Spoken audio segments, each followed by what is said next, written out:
All right. Hey, True Believers England team here. Didn't know what I was going to talk about tonight. And then, of course, the news of Tim Curry's death earlier today hit. I actually teared up on this one. I was looking through everything, all the movies, the videos. I'm sure there's better live streams out there. They're going to have a whole bunch of clips. I wanted to, actually. I pulled up one of my favorite clips with Tim Curry, tried to play it, and it just started, stop. My internet sucks, so I guess I'm not going to be able to do that. I don't know what's going on with this bird here. I honestly do not. Hello to Grand Admiral. How you doing, sir? But yes, this one hurt. I said the same thing yesterday when Dolly Parton died. I mean, two biggies, right? Back to back. When Dolly Parton died, that kind of hurt. I remember when I was a kid, my uncle gave me a big box of records. I mean, huge collection. And I started listening to him. Me and my cousin started listening to him. And we pulled this one album out. And it's got this blonde lady, blue jeans, red shirt. And we being two 10-year-old boys, or we were either 8, 9, or 10. We saw this album with this blonde lady with the blue jeans and a tight red shirt, and we did what any young man at that age went. We went, holy crap, she's got big boobs. Yeah. We listened to her, we listened to music, and the one song, by the way, the one song's been stuck in my head since Dolly Parton died, isn't 9 to 5, which was the big hit when I was a teen. It was really the one that stuck. Wasn't I Will Always Love You, which is an incredible song. I like her version better than Whitney's version, by the way. Whitney's a powerhouse voice, or she was, but there was a simplicity. Like the words and the message of the song came through more on Dolly Parton's version, in my opinion. But to me, the song that's been going through my head, you know what it was, Gail? Here We Come Again. Wow. That has been stuck right there. It has just been the earworm that has been there. I didn't really know Dolly Parton. I mean, we, as far as her music is concerned, you knew Dolly Parton because she was just that personality. Of course, she was in a couple of movies. 9 to 5 was huge back in the day. And when it came on HBO, they played it like it was the only movie they had the rights to. And I saw it a lot. Love that film. She did a bad one with Sylvester Stallone called Rhinestone. It's horrible. It is a horrible movie. I recommend it highly. I really do. Sometimes you got to watch a film like that. You might enjoy it. There are elements I do enjoy in Rhinestone. I could say, wow, that's god awful. I loved it. You know, it's one of those kind of movies. But it was Steel Magnolias was also really strong with her. I mean, I liked a lot of her stuff. I probably knew her more growing up and such. I knew her more for her movies than I did the music. When I hit my teen years, I was more into heavy metal, rock and roll, and stuff like that. So listening to Dolly Parton, who did it. It wasn't until I got married, settled down a little bit, that I actually paid attention. And yes, I will get to Tim Curry. I would like to hopefully build a bigger audience and such, because I actually do want to talk about Tim Curry's movies.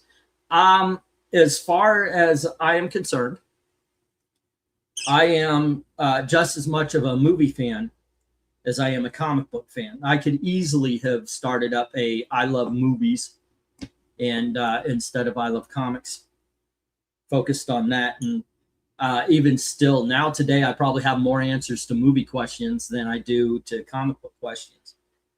But yeah, I do want to talk about Dolly, because I cannot see myself talking about Tim Curry's death with Dolly Parton's right there and not at least mentioning it. You know, Henry, that's exactly what Gail said too. Holy crap, they were both 80 years old. You know, both of them. They hit that 80-year-old line and boom, that's it, huh? But yeah, Dolly Parton, Matt, what's his name? Not Matt Walsh mentioned how Dolly Parton may be the last worldwide beloved person. Like you do not find anybody who says a bad thing about Dolly Parton. I think Keanu Reeves is that also. But people love Dolly. And I mean, people love, I was actually thinking about it. I do not know, you don't know Dolly. Nobody knows Dolly except for the people around her. I don't know anybody who didn't love her. You know, it's weird to think that you love somebody you don't know. You love the person they put forth. I mean, we don't even know what she looks like because, you know, she even said, "You'll never see me without the wig." And God help us. I think if somebody takes a fucking picture of her on the slab and puts that out just so we can see her without the wig, fuck you. That person needs to go to jail. Or somebody mentioned, oh yeah, they're having public hangings. That's it. You know, keep the illusion. Dolly Parton should never be seen without the Dolly Parton outfit on. You know, I truly believe that. I don't want to know. I don't want to know. I earlier in my life, I wanted to know what she really looked like. I don't want to know. It's kind of like the Joker with Batman. Everybody's like, don't you want to know who he is? He's Batman, you know? Whoever she was when she got home and she took off the wig and the makeup, the whole 9 yards, I don't need to know that person. I know who Dolly is. And I know the personality. And that's the person we love. Me and Gail went to Dollywood earlier this year. That actually got me into some trouble. We made a video about that. But we went to Dollywood this year, and we were planning on going for Christmas too. I think it's going to be packed, though. I think that thing's going to be packed. I would love to. Going to Dollywood. One, we're older, so we look at some of the roller coasters, like the young me that's still inside says, oh, wow, I want to go on that big ass roller coaster. And then the old me says, you just want to feel sick and throw up all day. Is that what you're saying? I do, actually. Yes, I do. When we go the next time, we're going to bring the daughters. Elizabeth loves roller coasters, so I'll probably ride one or two because Gail will not ride a roller coaster, which is... No, not that I will not. You cannot. I know. That's the way. We went on a little one of those rides that raise you in the air and they do circles. And by the midpoint of it, she and I were waiting to see who would throw up first. I mean, we're not what we used to be. We used to ride on the same roller coaster 6-7 times in a row, no problem. But it's a great park, and it really is a tribute to Dolly Parton. If you haven't been, I do recommend you go there. They actually have a life of Dolly Parton. They've got a show, and it's fucking awesome because it has so much of her music in it. Sung not by her, but by performers, and all of them do a great job. Some better than others. They've got a sing along in the middle of the park. We sat down, and then out comes this very boisterous young lady, and then out comes the gayest man you will ever see, and he's just, hey everybody, hi, you know. The personality has like a rainbow above his head, just going, I'm gay. This guy was way out there, but the thing is, it was fun. You know, they had the little bouncing ball, coat of many colors, here we go again. 9 to 5, the whole 9 yards, everything, you know, it was a lot of fun. It really was a lot of fun. It is a tribute to her. That she built that park in tribute to herself. They even have the house she grew up with. They built the park around the house that she grew up in. So it was a lot of fun. She will be missed. She will be missed, and I think one of the reasons she will be is because she was active. She was very active. Unfortunately, we cannot say that about Tim Curry. His contributions to pop culture were in the past. He was already done. Maybe he did a voice work, or maybe somebody wheeled him out for an interview, Rocky Horror Picture Show 50 years later or something like that. But his contributions had already been said. I was talking, I know this sounds cruel, but that's what it was. I actually first time I ever had this attitude was with Jimmy Stewart. I met Jimmy Stewart. I'm very happy to have done that. Not like a let's sit down and have a conversation meeting. He just walked in, and I was on the ET ride. I was in line for ET. This is on opening day of Universal Studios Florida, and we're almost there, and there's a side door, and it opens up. Freaking tall, lanky old man comes in, and I'm just like that. Mind you, I am an Alfred Hitchcock fan till the day I die. Right? Yeah, what do they call it? Ride or die Hitchcock fan. And Jimmy Stewart starred in a couple of one of my favorite movies of all time. Like, you make a top 5. Rear Window is in that top 5. And Jimmy Stewart had just done Fievel Goes West. So he was invited to opening day and all that. And I'm standing in ET and watch Jimmy Stewart. Here's the meeting. This is me. And Jimmy Stewart, he's just kind of hovering, and he goes, yes, puts out his hand, shakes it. I shake it, and he walks up to go. That's the entire meeting. Like I said, it wasn't a let's have a conversation, but the way he just goes, yes, I will remember it for the rest of my freaking life. It was wonderful. But yeah, the Jimmy Stewart. But he died soon after, not because of me. But he died soon after. Everybody was like, oh my gosh, the surprising death. No. the man was old. It wasn't surprising. But aside from the American Tail movie, Jimmy Stewart was done, you know. Let me get some comments here because I'm just rambling. I did invite Dom. I did invite everybody on the sports ball. And any of you guys want to come in and say something about Tim Curry or Dolly Parton, just ask. I'll put the link in. As a matter of fact, here you go. I'll do that right now. Here you are. I actually specifically invited Professor Pixel because one of my favorite roles Tim Curry had done is Long John Silver, excuse me, no S, in The Muppet Treasure Island. If you have never seen Muppet Treasure Island, you have to for his performance. He actually got an honorary Muppet award. There are lists, actually, the good guests and the bad guests that the Muppets have. The bad ones talk a lot to the Muppeteers.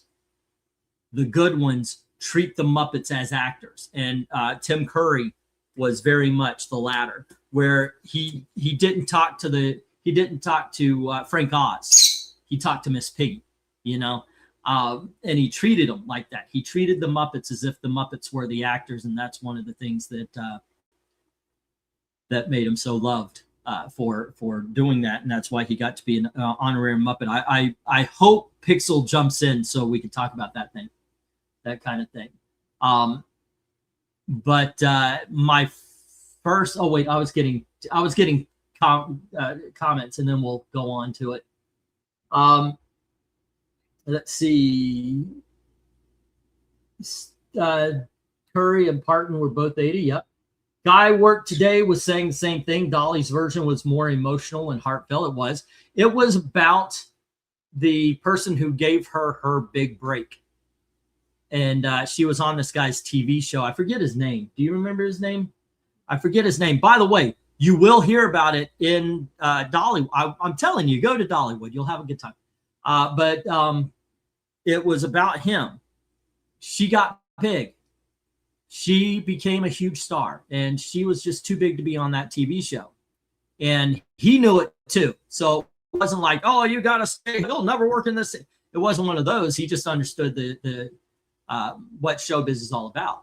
You know, Dolly needs to go do Dolly things, right? So she wrote "I Will Always Love You" as a way of showing respect to her old friend, to all he did for her. Let's see. There's a funny parody version of 9 to 5 called 1 to 5. It was during Obama era where a guy gets his hours cut after Obamacare became the thing. Yeah. Um, that happened to us. That happened to both me and Gail. We had great insurance. I was working at Universal Studios Florida. We had great insurance. We had incredible insurance at Universal. Gail had hers through Red Lobster. Both of us lost it because what it did, it gave companies an out.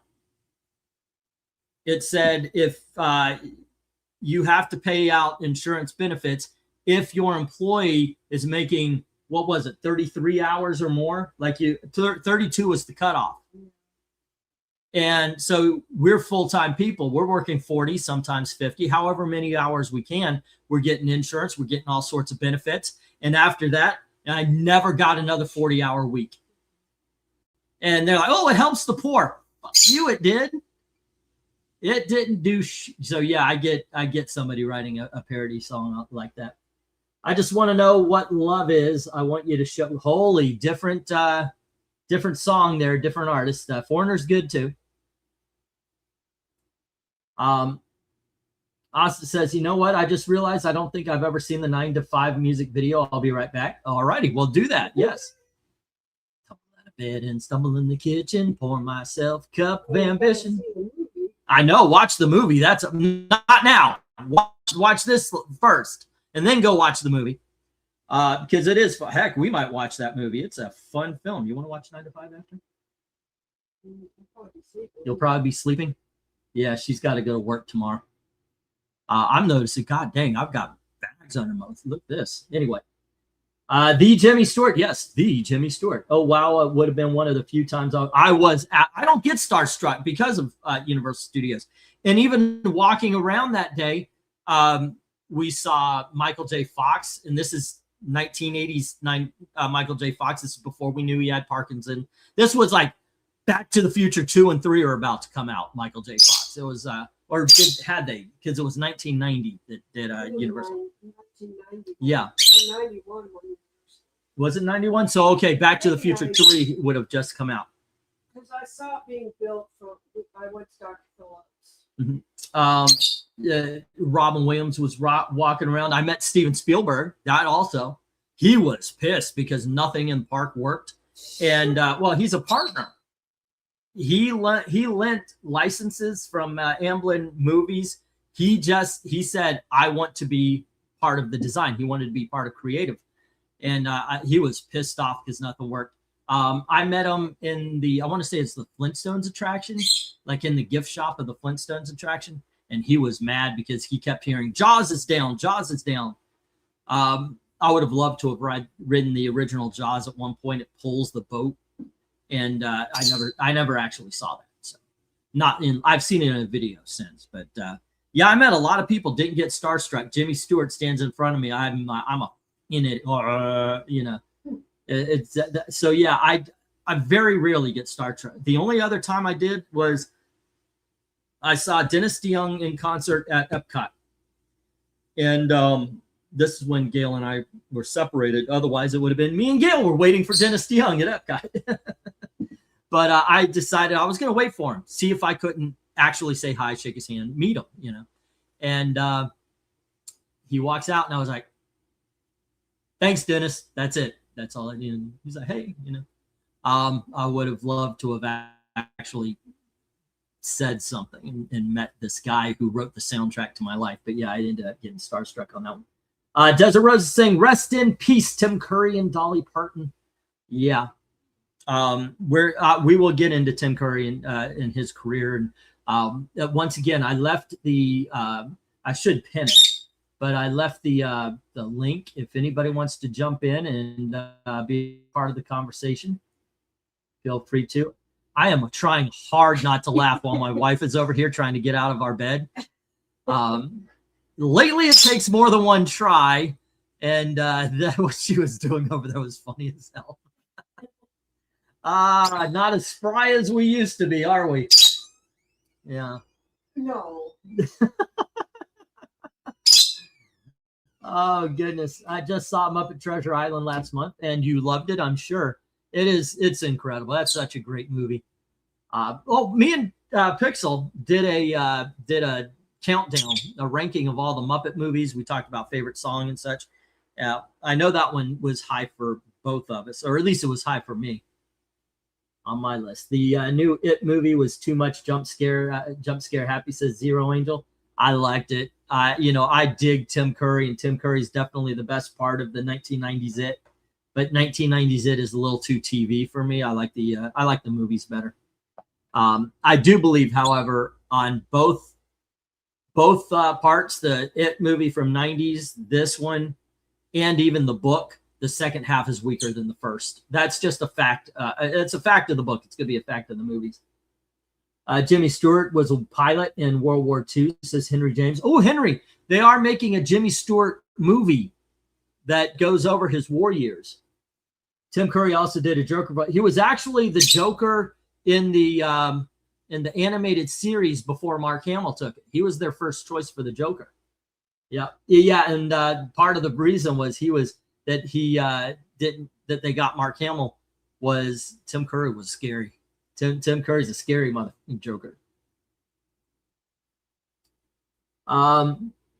Let's see. I went to with the wife and the in-laws to the town Jimmy Stewart was from. It's really cool. They did a lot of memorializing. Yeah, that would be kind of cool. Yeah. I watched 9 to 5. Great memories, says Zero Hero. I loved it. I can't tell you anymore, but I used to know that you are a something hypocritical bigot. I used to know that as an insult for people. It's from 9 to 5. I don't remember.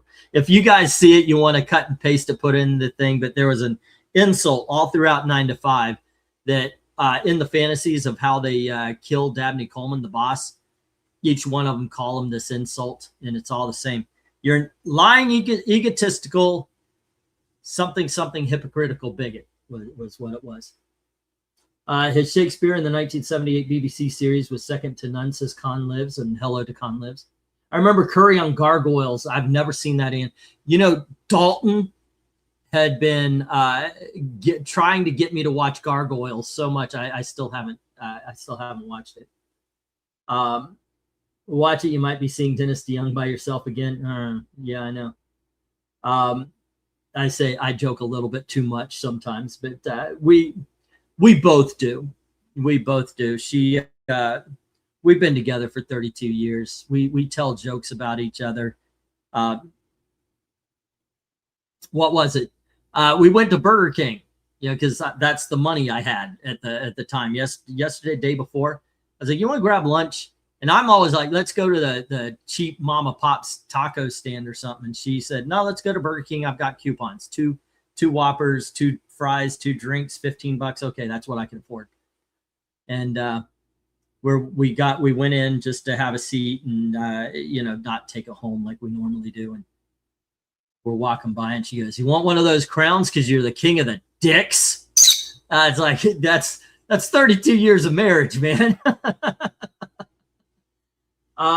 Let's see. Speaking of movie rankings, I've been watching this series of streams by Channel Capital Opinions, doing a 2D Disney animation marathon and discussing them. They're great. I wanted to do the same with Pixel. We actually started with Snow White, and we recorded it. Naturally, my camera looked like shit. So we recorded this 45-minute review of Snow White. Great stuff, too. And it came out like crap. Seriously. I'm very sad that happened. And we haven't gotten back together to do Pinocchio or Fantasia or any of the others. But yeah, I started to do that with Pixel. I would love to continue. Or anybody else who's a Disney fan. But it was me and Pixel. I haven't caught up to their most recent one. I finished the Sleeping Beauty stream, while their most recent one is Robin Hood. Between Sleeping Beauty, okay, I guess but I think wasn't that Sword in the Stone, Jungle Book? I don't know. Was Aristocrats before or after Robin Hood? And then Winnie the Pooh? Yeah. Listen to Dalton. Gargoyles is good. Henry's saying that's cool. World War II Jimmy Stewart. I think he flew the B-24 Liberator bomber. Yeah. You need to watch Gargoyles, says Jackson. Get past the first 13 episodes. It builds and builds throughout the remaining 65 is a masterpiece. All right. Okay. Yeah. I've been watching to this channel, AV Pop Culture or something like that, mostly about horror films. I've seen a couple of his videos. He's okay. He's got a couple of hot takes. I need to put out my hot takes on things, you know. Maybe you'll hear something about this. And by the way, this I usually get on to other channels about this, but we're 23 minutes in, and the thumbnail and everything says Tim Curry. So yeah, sure, maybe the animated budget went down after the first 4 pilot episodes, but it went back up. Alrighty. Yeah, this is supposed to be a memorial to Tim Curry. I've spoken about him maybe a couple of times, and I was hoping somebody else would, like I said, I was hoping Pixel or someone would jump in and we could talk about that Long John Silver thing, because that, in my opinion, he freaking nailed it. But my first introduction to Tim Curry, I wish I could say it was Rocky Horror Picture Show, because at this age it sounds more cool. But my first introduction to him, I didn't know who he was. He played Rooster in Annie, and boy, that man could sing. He could sing. I mean, obviously, Rocky Horror Picture Show. He started in the stage plays. He does the movie. The man could belt it. But he and Bernadette Peters, who, by the way, Bernadette Peters, she blew up. She became a Broadway queen with her voice. But Bernadette Peters and Carol Burnett singing "Easy Street, Easy Street." The man's he's got a great freaking voice. Obviously, the Muppets, he does singing as well there. It's the kind of talent you wish musicals were more popular. It wasn't until Chicago where they really got revived, and you got a musical here or there, and of course the Disney movies, but nothing like that, man. And I'm a fan of the film Annie. I like that. When I was a kid, my mom very much liked musicals, and she took me to see them. And it was to the point where when I think it was Star Trek II and Annie came out at the same time, and they asked, which movie do you want to go see? They were expecting me to say Star Trek. I didn't. But it was a fun one. He played the villain, the climbing villain too, because Annie goes up a bridge and he chases after her. And that's when Miss Hannigan realizes that her own brother's going to kill this child. But yeah, really, really good stuff. The comments are now like that. Screw the Tim Curry talk. Let's talk gargoyles. I brought that up. I'm sorry I did for that. I was hoping somebody would have a memory or something, or their first movie they saw with Tim Curry to bounce off of. The one after that I didn't even know was Legend. Nobody knew. It was like it was big news to find out it was Tim Curry in the Satan outfit. I mean, at this point in time, I think everybody, it's well known at this point. And the thing is, Legend is not a great movie. Legend was just it's a slow moving, boring film. Tom Cruise he poops the bed all over the place. I'm not a big fan of Legend, but I will watch those devil scenes. Tim Curry, that's when it's hot. That's when it's awesome. Jackson Raykirk is saying, Rocky Horror was his first outing with Tim Curry. I didn't see Rocky Horror Picture Show until I want to say I was 15 or 16. So this would be 85, 86. And we went and my brother told me all the stuff to bring. And so we did. We were the only ones in the theater. There was no show. There was no live audience or live thing. It was just us watching that movie. My first time I'm watching this film. Oh my God. It was not good. I'm like, wait, that's what everybody's making a fuss over? And my brother was saying, no, you got to understand, people are throwing things. And he tried. He got us, like, he would say the word, because my brother had been there a couple of times. He's 3 years older than I am. And he had just started. And he did the whole thing. So, like, but it was him. we were always a little bit late because we were waiting for my brother to do things. But he did make us laugh. I got to give up. Love my brother. He tried to make that movie by himself as entertaining. I love the music. Like I said, I'm a musical fan, so the music was actually fun. But my brother, like there's one scene where somebody runs up to the side of the screen and they go, no, no, no, no, no. And then the riff raff is the country guy throws a pitchfork down. My brother falls, and he did the whole thing. He really tried to make it entertaining for us. And I got to tell you, I do respect my brother for that. We didn't get along a lot. We still don't really get along a lot, but there's love there. And you can, in these little instances, he has to do this for his little brother and such. That was one of those things.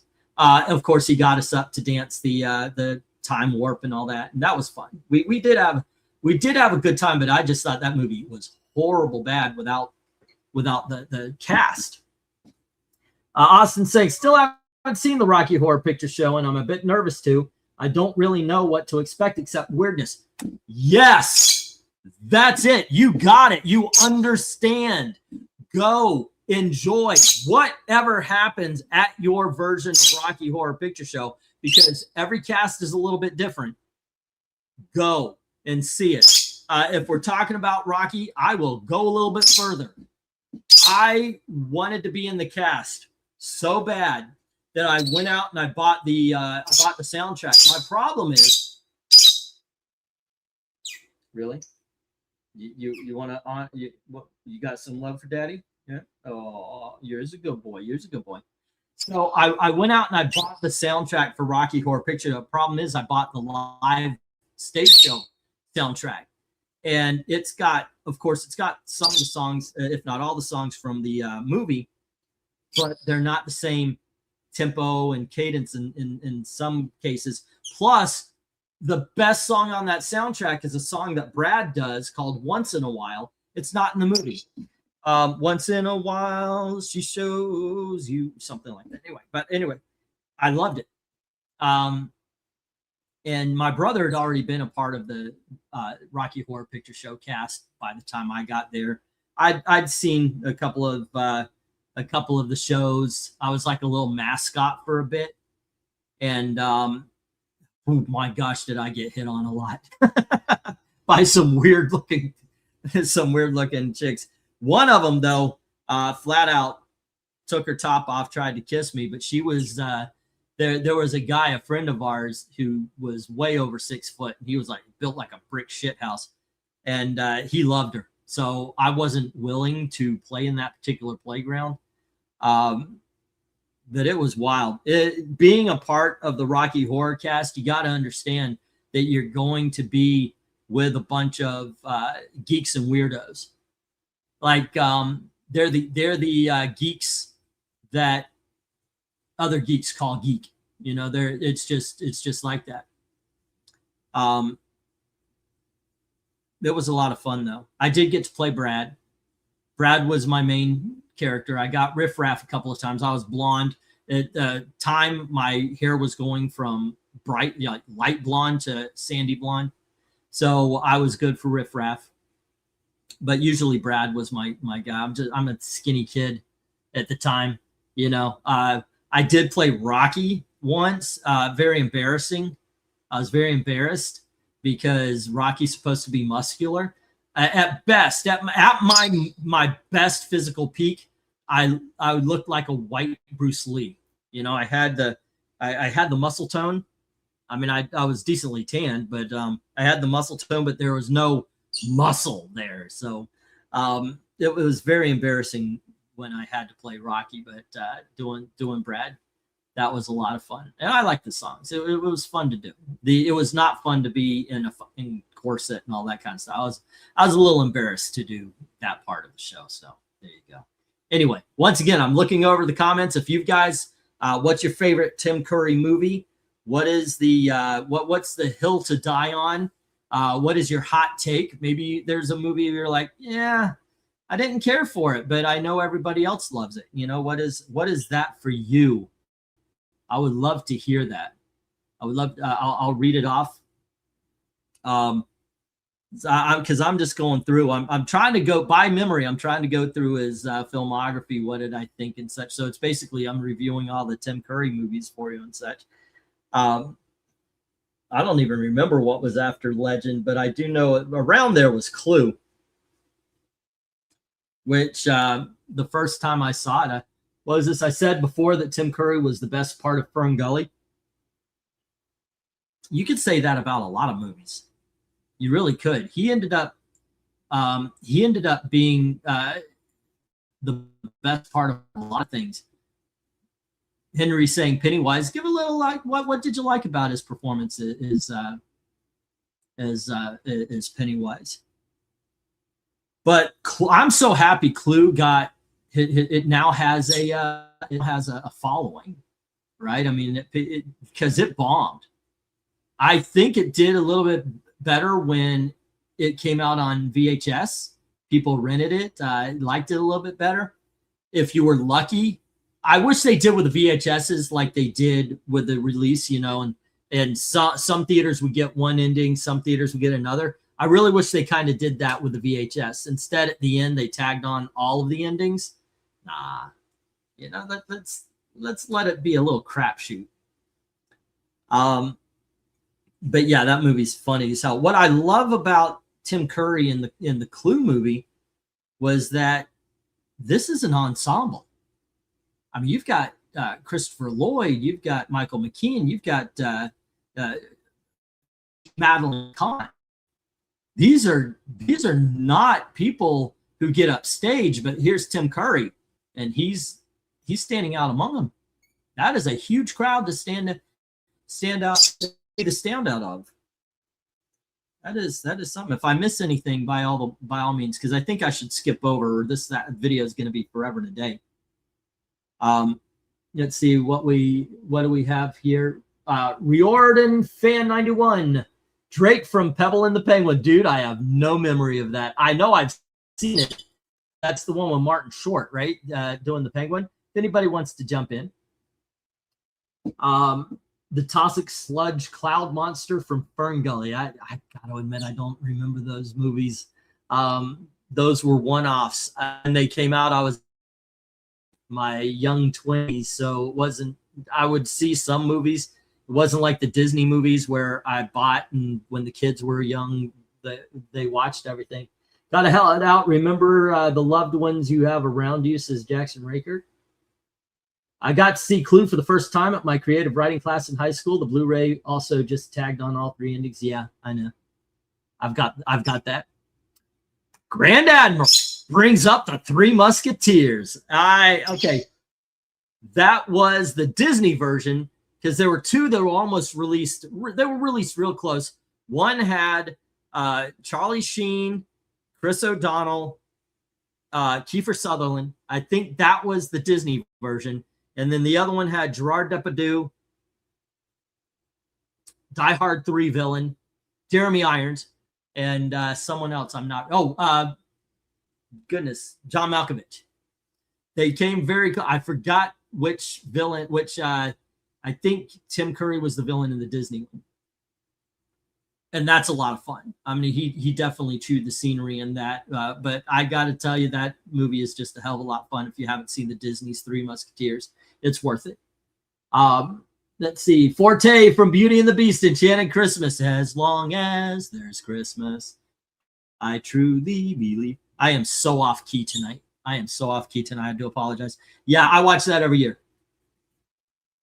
And Tim Curry, by the way, plays like a big pipe organ, and his music, just because the sound of the pipe organ is very, very, very serious and very dark. And he doesn't like the fact that Belle is making the Beast happy, because if the Beast is happy, he doesn't want to listen to that dark music. And so, Clue is now coming up as an advertisement over here. So he wants to bring the castle down on everybody. So yeah, Tim Curry plays the villain. He plays a great villain, by the way. Let's see. Hexus from Fern Gully, says Riordan. Out in front, sir, a limousine. That's what I was actually trying to get the clip of. but it just kept starting and stopping. Me and Gail never say the word pizza right since we saw that. We watch Home Alone and Home Alone 2 every year, just like a lot of families.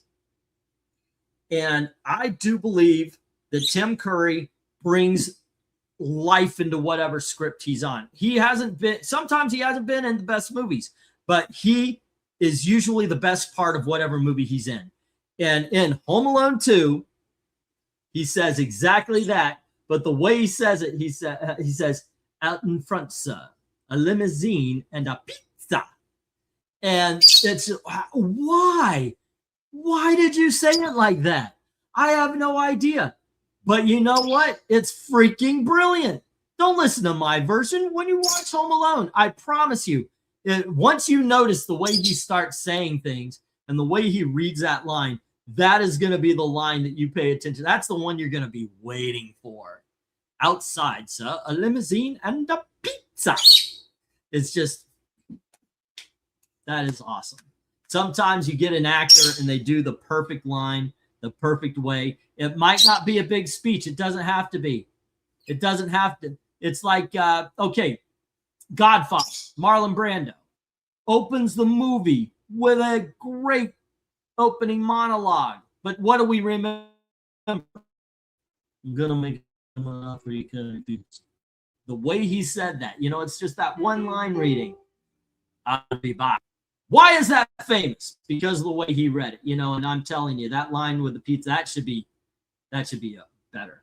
What's the matter? A store wouldn't take y'all stolen credit card. Our TV is going to start around with me in just a little bit here. Hold on just a second. I'm going to step away. I'll be right back. Turn the sound off the TV. I don't know why I'm wearing the headphones. I waited for somebody to come in.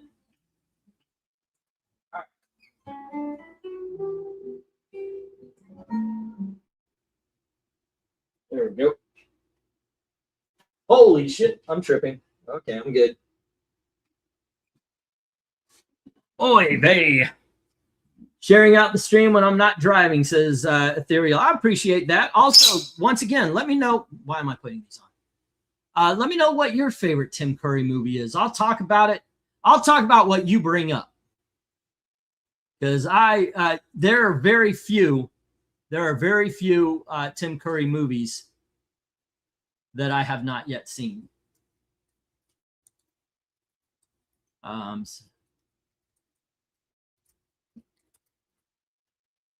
There we go. I'm sending a little message.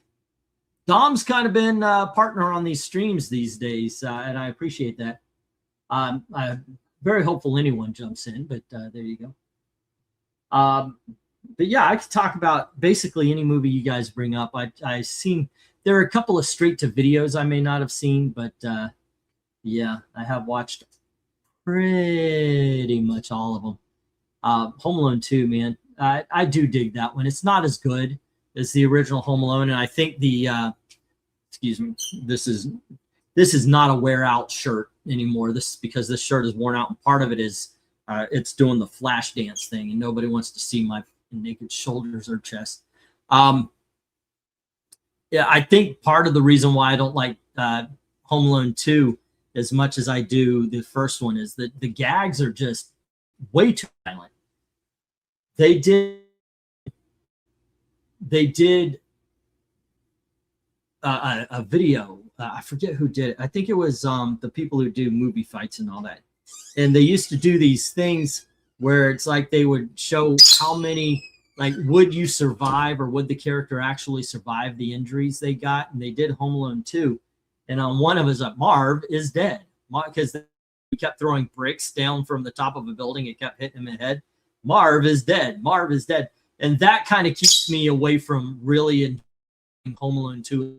I enjoyed Home Alone. But Tim Curry nailed it. Maranya, come on in. Let's get another voice in here. There you go.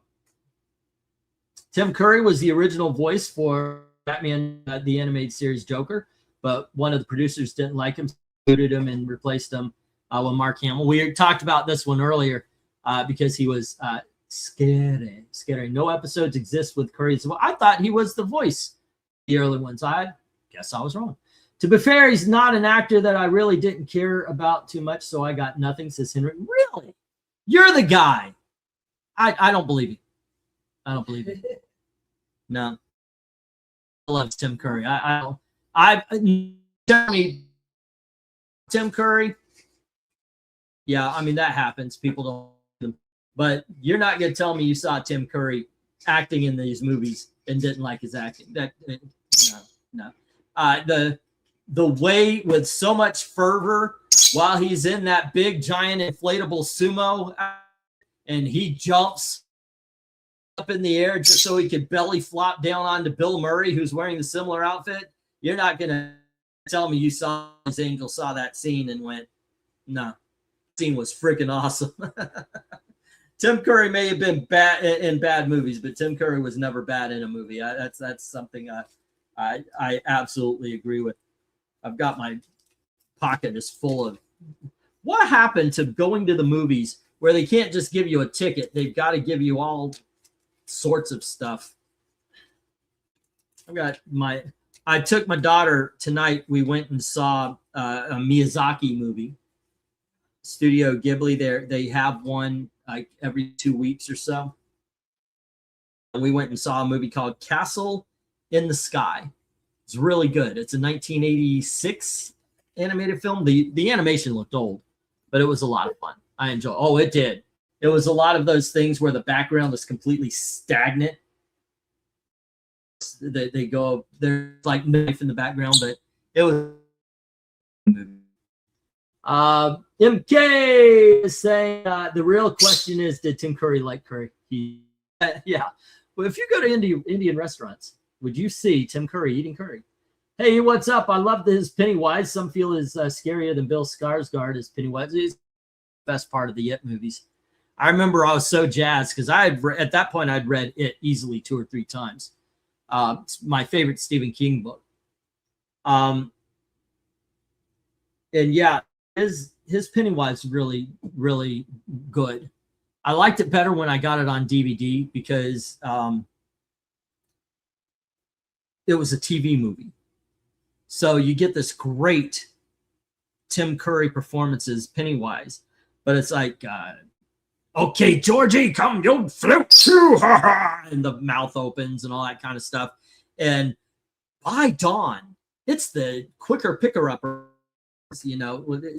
it builds up this scare only to go to a commercial, so I wasn't a big fan of that. Want to jump in? I was inviting Maranya, but if you want to join the conversation, here you go. The Legend Horror Picture Show, just to name a few. Those are the ones we talked about. Are epic. And they're fantastic. But the TV show, it was really good. And when it was on, I thought it was one of the best that ever happened on TV. Look at that. The bird tagged me. Here I am trying to do a show. Now I've got a piece of poop on me. What the heck? Come on. Come on, Pistachio. Do better. Do better. Oh my God. Look at him. He is adorable. I can't stay mad at you. You know I love you. You know you love my bird. Sorry, says Leon Haley. He used all caps. That's young. Where is it? Okay, the hard part is to while not flicking it in my face. There we go. Before I go out, I do a poop check. Gail looks at my shirt and make sure if I fall. But the worst part is if I take a nap. If I take a nap, usually little man here, he'll run thing, and Gail will look at me. She'll go, "You poop all over," and it's true because it's on me. And what he does, he'll take 3 steps back. If you ever see him backing up while he's on my shoulder, he's about to poop down my back. But he always does that, and a lot of times I've got to just change my shirt or something like that. Let's see. His Pennywise was next level, says Conlid. I tried reading it, but my goodness, King was 10 times more horny than usual with the writing on that one. But I did listen to some reading studies on it. It's a really good book. My problem with Stephen King, as a writer, not as a person, but as a writer, my problem with Stephen King is he will take two or three pages describing the paint on the side of a house that you'll never see again. You know, if it was relevant to the story, okay, I'll take that 2 pages worth of describing the paint. But yeah, sometimes he just became too descriptive. The Hunt for Red October. Yes, that is he played like the second hand or something like that, the lieutenant. I don't know what it's called on a submarine, but he was the real Russian. He was the one that actually didn't like the idea of defecting and such. It was really good. Tim Curry versus the Cat King in The Cat Returns by Studio Ghibli. Woo, hopefully they'll show that one. The last 2 movies, because they've had them all summer, the Studio Ghibli movies, they had them all summer. And the last 2, Gailey, the next one is Princess Mononoke and then Spirited Away. So we're going to, I think definitely Spirited Away is the family affair. Let's see, I forgot about Red October. Really good movie. That one is really good. I do appreciate that. Was he the doctor? Was I thinking about, who was I? Oh, I think I was thinking about the Sam Neill character.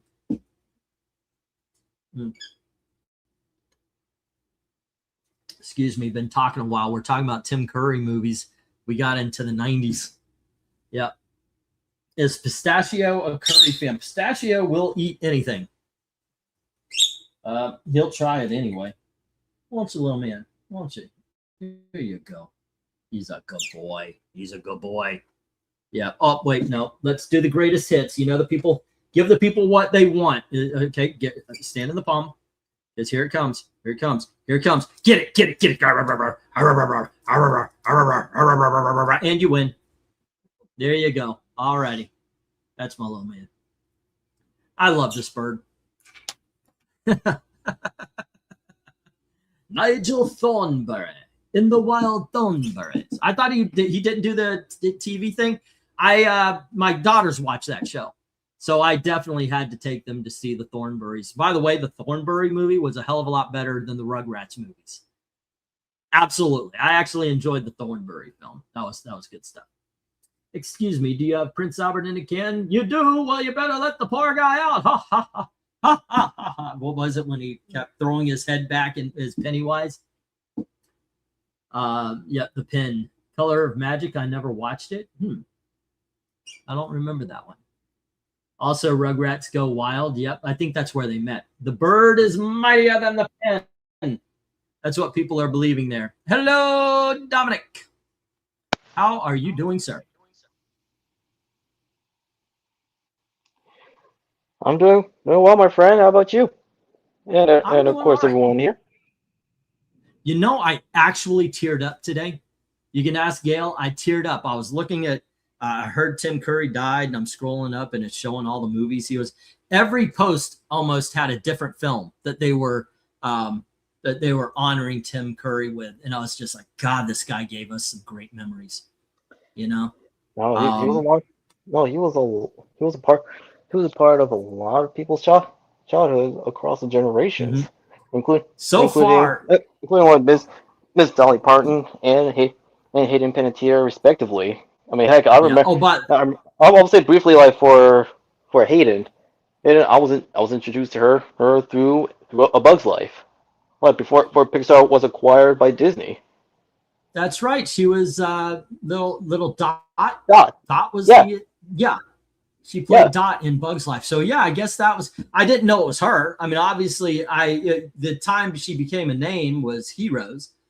Well, I guess so. I mean, to be fair, with Heroes like that's where her notoriety was increased. But some people like tend to forget that she's also a very good voice actress. Yeah. But of course, I think this actually says that's a nice transition with Mr. Tim Curry. Besides being known live, like be it like in movies, TV, or heck even in music, because he is a rock guy.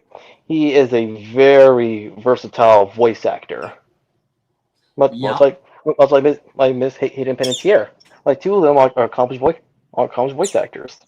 And of course, There you go. with voice acting, like you would hear him like in a lot of works from Darkwing Duck, and even like his guest appearance like in Freakazoid and Nigel Thornberry of the Wild Thornberries.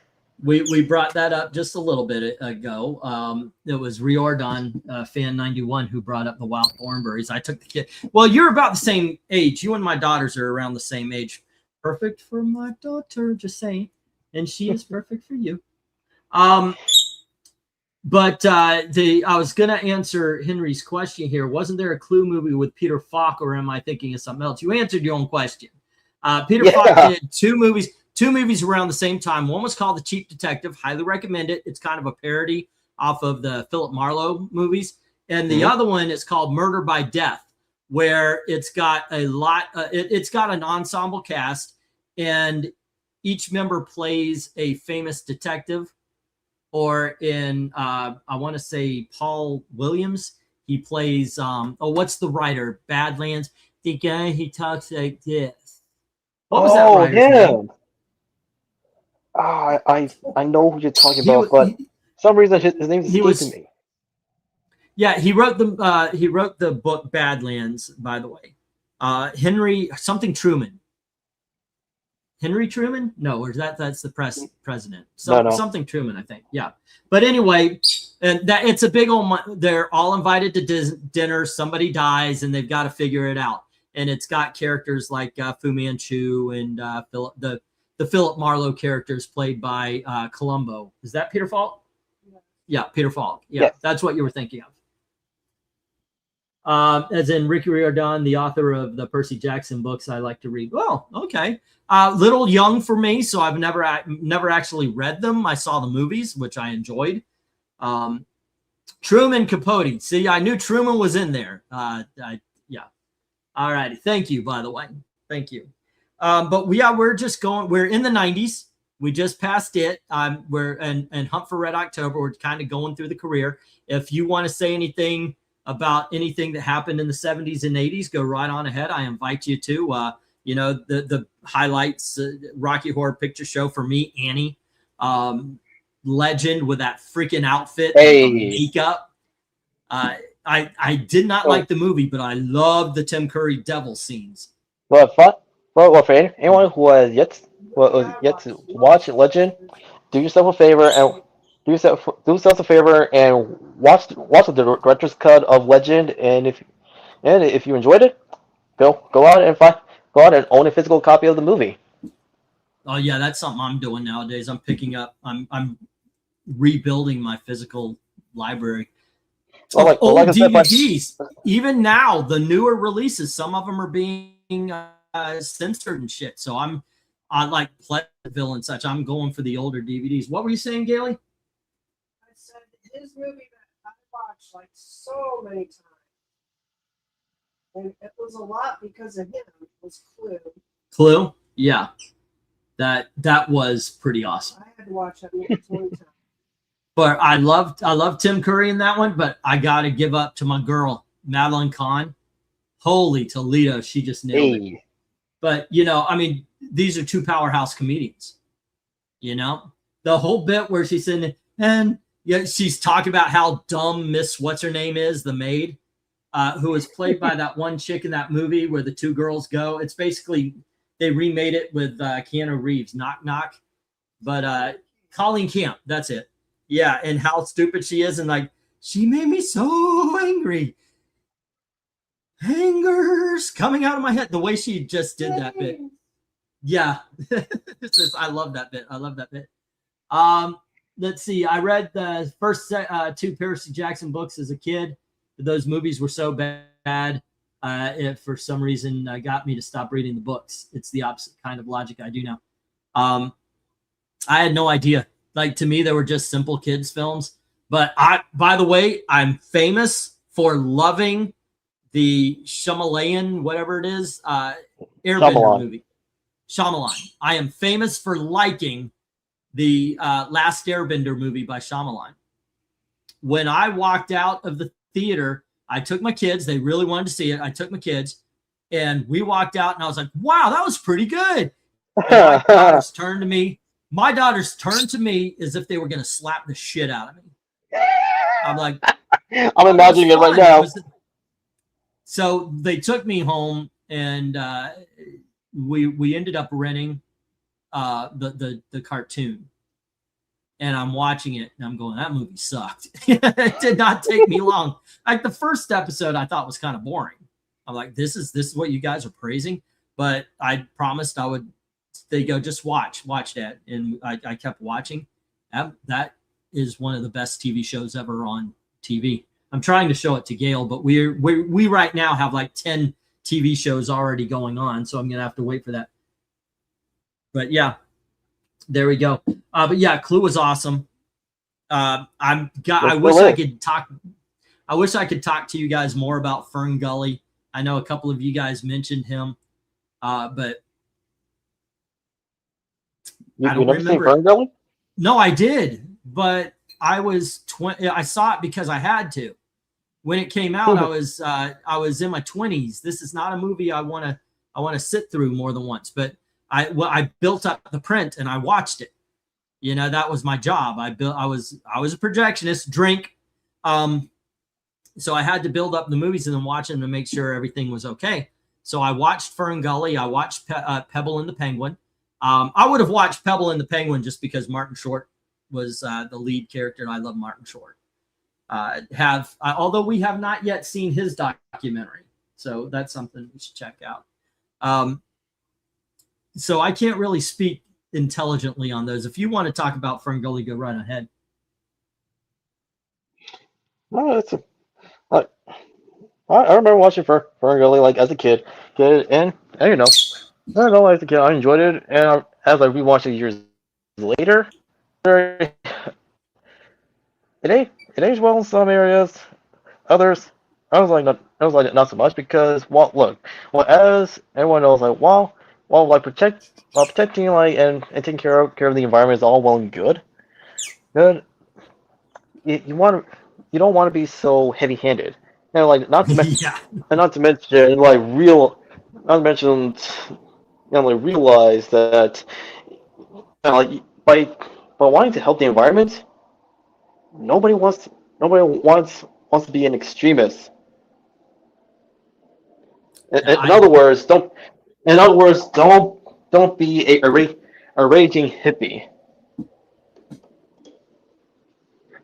Okay. Let's see. You know what? I should be opening up IMDb so we can do this properly. I was going off of memory. I think I did okay. I don't think I missed at least. I didn't miss any of the big ones. One of my favorite lines in the TV show Community is when they're having Luis Guzman come in, and he's like, "Oh, Luis Guzman, yeah, I loved you in," and he's, give me something, give me a movie he's in, give me a movie, and Annie gives him a piece of paper, he goes, "I loved you in IMDb." Well, I'll just say, you know why the first episode of The Last Airbender was? Oh, go ahead. Sorry. I'll just say the one last thing I'll say about what Fern Gully. Apparently, as time went on, it could have been written better, so that way, like its themes are more nuanced and not so like heavy-handed as people look back at it years later. However, like what actually earns its rewatchability, like are the voice actors as well as the soundtrack. If there's one thing like the movie did right, was picking like the best artists and bands or even groups who was to be part of the Fern Gully soundtrack. But as for the Avatar, the first episode of Avatar: The Last Airbender, like it is an example of setting up an effective hook for your series or any work of fiction, because you immediately know like what the world's about, like how it came to be, as well as setting up like the overarching story arc, while still doing like each episode like standalone and episodic, but there is a sense of continuity.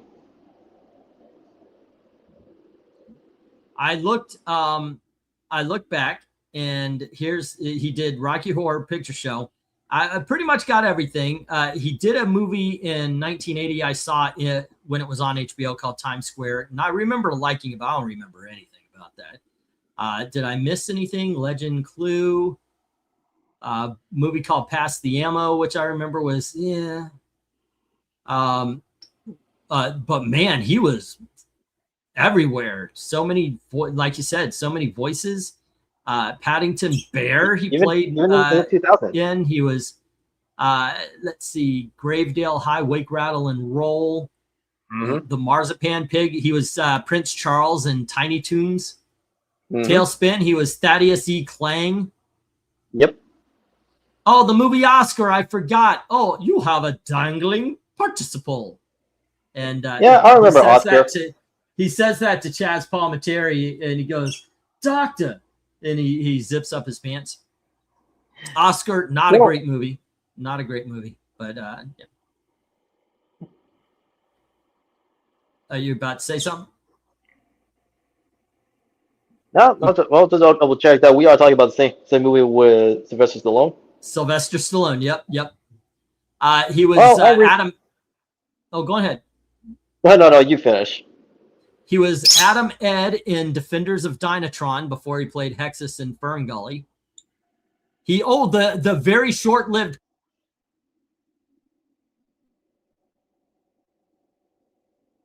Short-lived.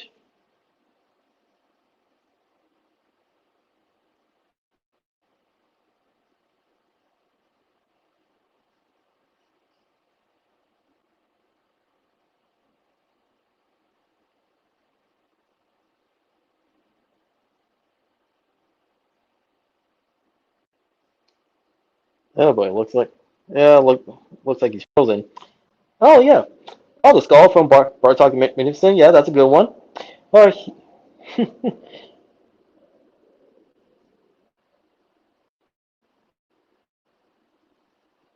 well, he was also in the Christmas movie for Beauty and the Beast.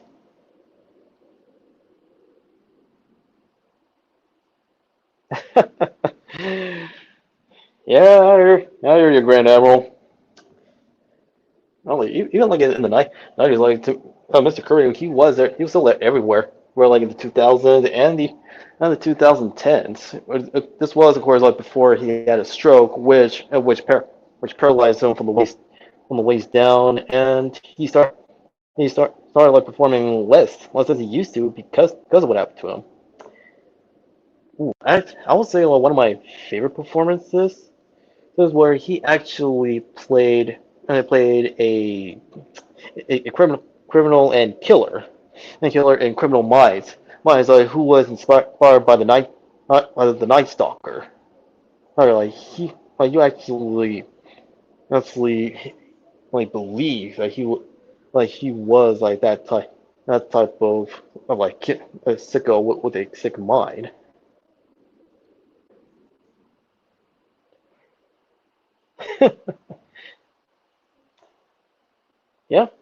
Yeah, he did say to drink. Say to drink while during intermission. And of course, that was during a time when 3 hour movies or even 4 hours, like movies, they actually have an intermission where people can like kick back and relax before the movie starts back up.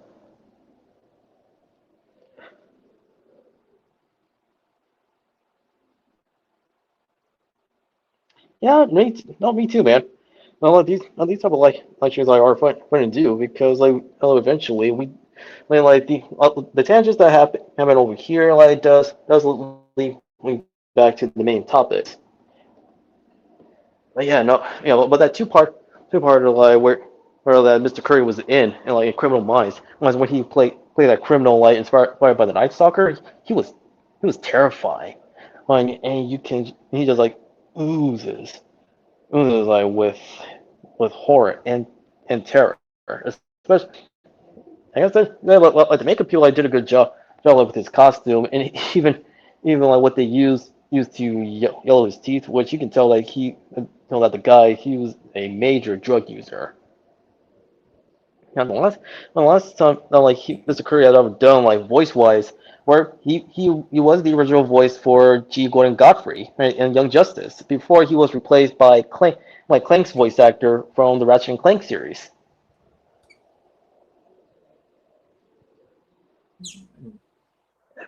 Hello again. Wow, welcome back. All right. Yeah, thank you. I just rebooted. I figured it'd be easier than try to futz around with it. There you go. Get your butt out of my face. Let's see. One good thing about Last Airbender was that. I'll entertain the troopers while you were taking care of that. Go ahead. No, I was just keeping everyone entertained while you were busy rebooting the system. I appreciate it. I appreciate it.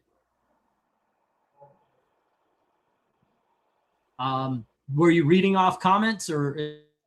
Yeah, I was. Off again, or am I? Oh, okay, here we go. Did you read comments? I did. Hello again. Let's see. I must have missed it. He said, okay, I'm back. No.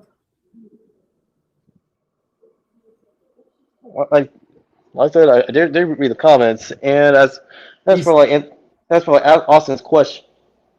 Austin, he said, like, did Tim Curry intentionally choose so many minor or bad movies? Well, he is an actor, like live in voice, and even if a work or like turns out to be objectively bad, he much like Nicolas Cage, like he always gives it his 100%. He doesn't phone it in. Well, even like if a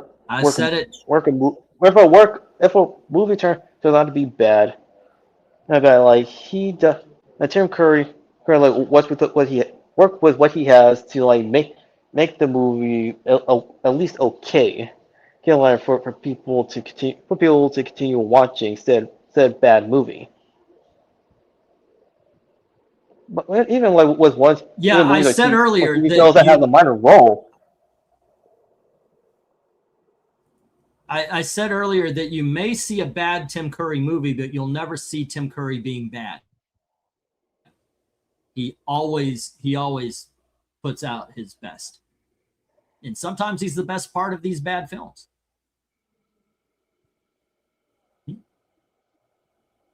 All right. Yes, can you guys hear me? Just checking.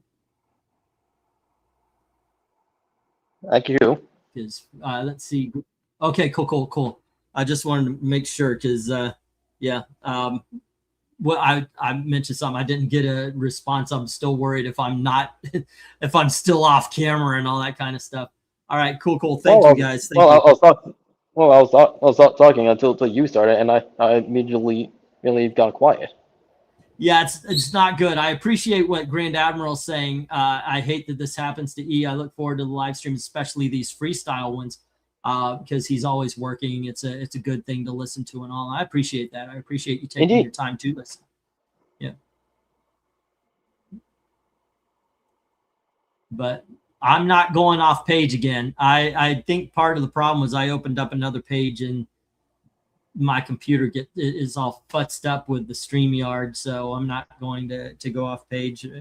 But if you have a movie or something you guys want to talk about as far as his, you mentioned, does he make so many bad movies? One of what people consider his worst movies, or to me, is just A Barrel of Monkeys, and that's Congo. I love that movie. That movie is cheesy as hell. It's a lot of fun. Tim Curry plays the bad guy again, and he's got one of the weirdest, I don't know what part of Europe he's from, accents. But that is a lot of fun. Have you ever seen that one? Yes. I shall let you talk about it for a second. Instead of interrupting. Oh yes, instead of interrupting you, yes, please go on ahead. Yeah. I remember watching like Congo like, years ago, like on VHS. Again, like much like with Frank Gully, I remember enjoying it. We watched it years later. It's cheesy, but I wouldn't mind like rewatching it. But I would be Mhm. watching more than Fern Gully. Like but I would rewatch Fern Gully because of the soundtrack and of course for like the voice actors besides Tim Curry. Because like it's pretty much it stands as it stands between a 6 and a 7. Because really, what held the movie back was the heavy-handed and like environmentalist like Oh message. yeah, it's big with that. It really is. By the way, um, as far as the environmentalism goes, I was big into it as a kid. One time, I didn't know what a hunter's moon was, and I saw this hunter's moon, and I thought that I've seen so many science fiction movies about this kind of thing, but I thought the moon was moving closer to the Earth, and I thought we needed to take care of the planet. I became a bit of an environmentalist, and I wrote school paper articles and all sorts of stuff about the environment, and we were supposed to. By the way, we were facing an ice age. Not a lot of people know about the ice age that we were supposed to be in. Our Hmm. the entire American the northern hemisphere was going to be covered in ice by 1985, and I think it was in 1985 when they discovered the hole in the ozone. And after that, by 1998, we were supposed to be with dried up oceans. We were going to be cannibalistic towards each other. Um, Neither happened. And I noticed, by the way, because in the 1970s, there were movies like Avalanche, disaster films, Hmm. and the prediction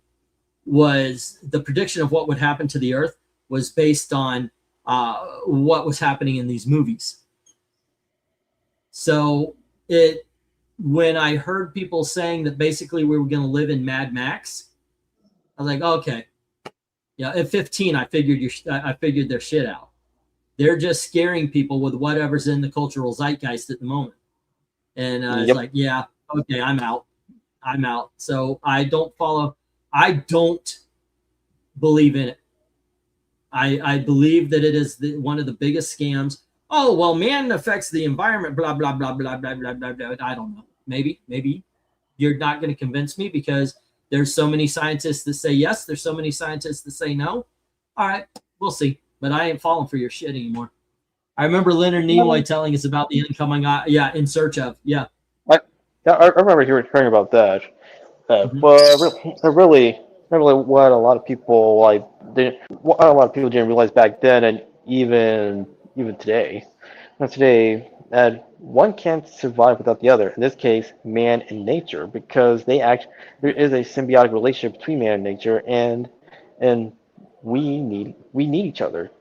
But Uh, let's say that we cause it, while there may be some truth to it, but it doesn't represent the whole.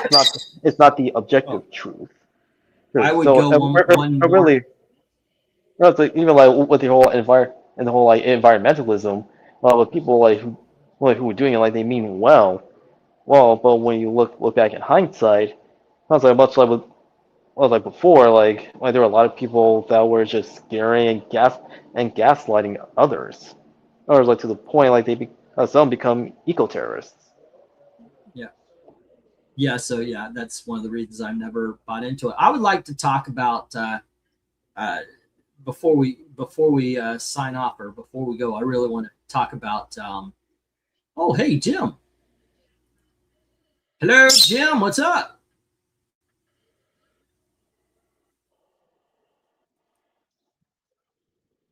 Hello. You, Jim? Well, when he's ready. Let's see. Speaking of the moon, says Austin, one of the Well, things let I. me so getting back. Oh, go on ahead. One of the things I've learned during the Odyssey discourse is that the Mediterranean barely even has a tide on its shores barely on the shores because of the position of the moon going over it. So the tide overtaking the Trojan horse is just BS. In the There you go. movie by Reardon, the movie I haven't seen was the Adams Family Reunion, where Tim Curry was Gomez Adams, because well, Julia he unfortunately died during that time. Yeah. By the way, Raul Julia was freaking brilliant, but actually Tim Curry was pretty damn good as Gomez Adams, as you would think he would be. I got to admit, I don't think he has the flair that Raul Julia gave it. He was just a little bit, it's a little bit different. It's kind of like, I think, Pitch Perfect was Luis Guzman in the Wednesday Addams TV show. Yes. Yeah, absolutely. He looked the part. He acted the part.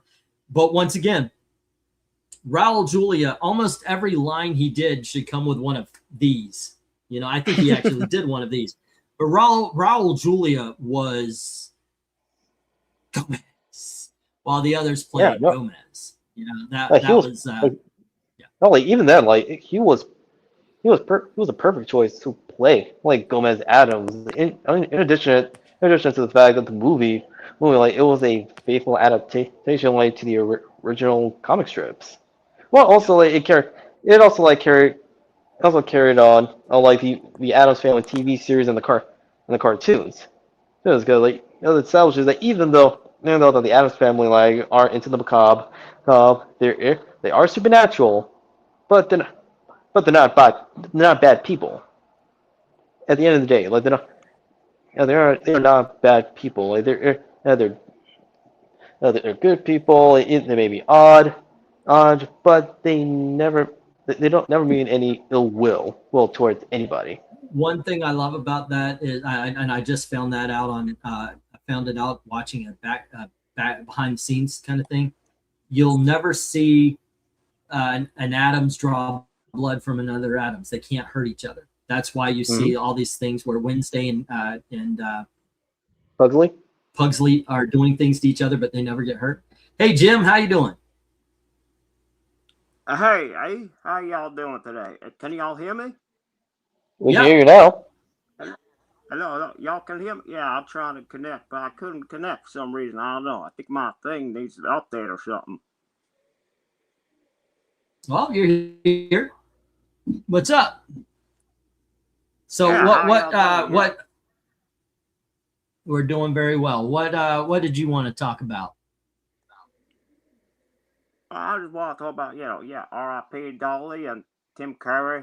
I really loved him. And what's that movie where he played the devil? What, Legend? That'd be Legend. Yeah, Legend. In that awesome freaking makeup. I remember when it was out, nobody knew it was him, and that was a big thing when they reported it. Yeah. Oh yeah, I love him a Legend. I love him a Clue. Home Alone, had a bit of a quirky, role there, but I also like that Killer Clown movie. Oh, that gave me nightmares. With Mr. Curry, he will always be the definitive Pennywise from the original novel. Now, Bill Skarsgård, he did succeed. He did succeed in playing Pennywise because even he knew that he had big shoes to fill. Well, but in the end, Tim Curry, he really brought Pennywise to life, in the original miniseries. Yeah, absolutely. I was talking earlier. I said I wasn't the biggest fan when it came out. Loved it, but as time went on, I was like, outside of the Tim Curry bits, I wasn't the biggest fan. I was actually glad when we got the remakes. But damn, Curry he freaking nailed Pennywise, man. I mean, he was so much fun. Earlier mentioning Valiant. Anyway, go ahead. Sorry.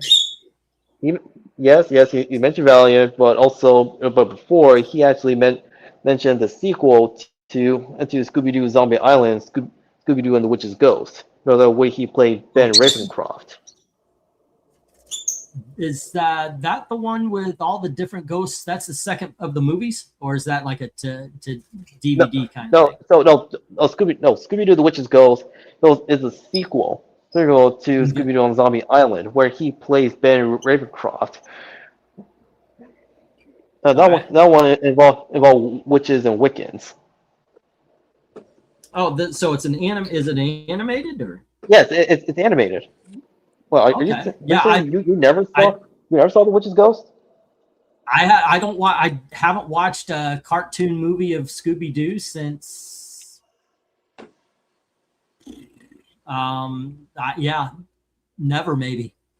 So yeah, there's a lot of them I haven't. What's you missed out, dude. You gotta fix. You gotta fix yourself. And watch the animated Scooby Doo movies. Okay. Yeah, I just never have. I never have. Wow. Let's see.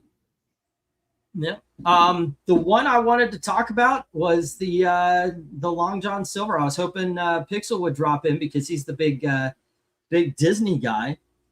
But I've never seen anybody perform with the Muppets with such vigor. Where so that he always wanted to be like in a movie like with the Muppets, and throughout that whole movie you can tell he was having a blast. Well, it's like playing Long John Silver with the Muppets. Yeah, and he did. He got the honorary Muppet thing. The songs are aces. The Shiver Me Timbers. It's one of the best songs I've seen in a Muppet movie. It's one of my greatest, my favorite. It's just so I don't know. Maybe I talked too much about it earlier, but it is absolutely fantastic film. I don't think it gets the love it deserves, and I think I absolutely believe that Tim Curry is the main reason for it. Something tells me E especially likes the Vampire Scooby-Doo animated movie. I haven't seen any of them. I really haven't. Again, man, you need to do yourself a favor and watch those movies. I guess I do. I think that might be fun. But there you go. It hit. Today it hit when I saw Tim Curry pass yesterday with Dolly Parton. Gail and I were at the Burger King, and we actually didn't know. We were sitting down to have our lunch, and two guys were talking, and the guys talk about, I can't believe Dolly died. I'm looking to see if it's real, and we're like, oh my gosh, let's get to the phones, and both of us looked it up. And today, Gail's sleeping. I said, hey honey, how you doing? And she says, fine. I said, you want me to ruin your day? And I showed her. Wow. Showed her the picture of the announcement for Tim Curry, and then scrolled through, like I said, and I started tearing up. The man has given a lot of good memories. We've talked now for a whole hour about his movies. The first 20 or so minutes of this, I got misty-eyed. Yeah.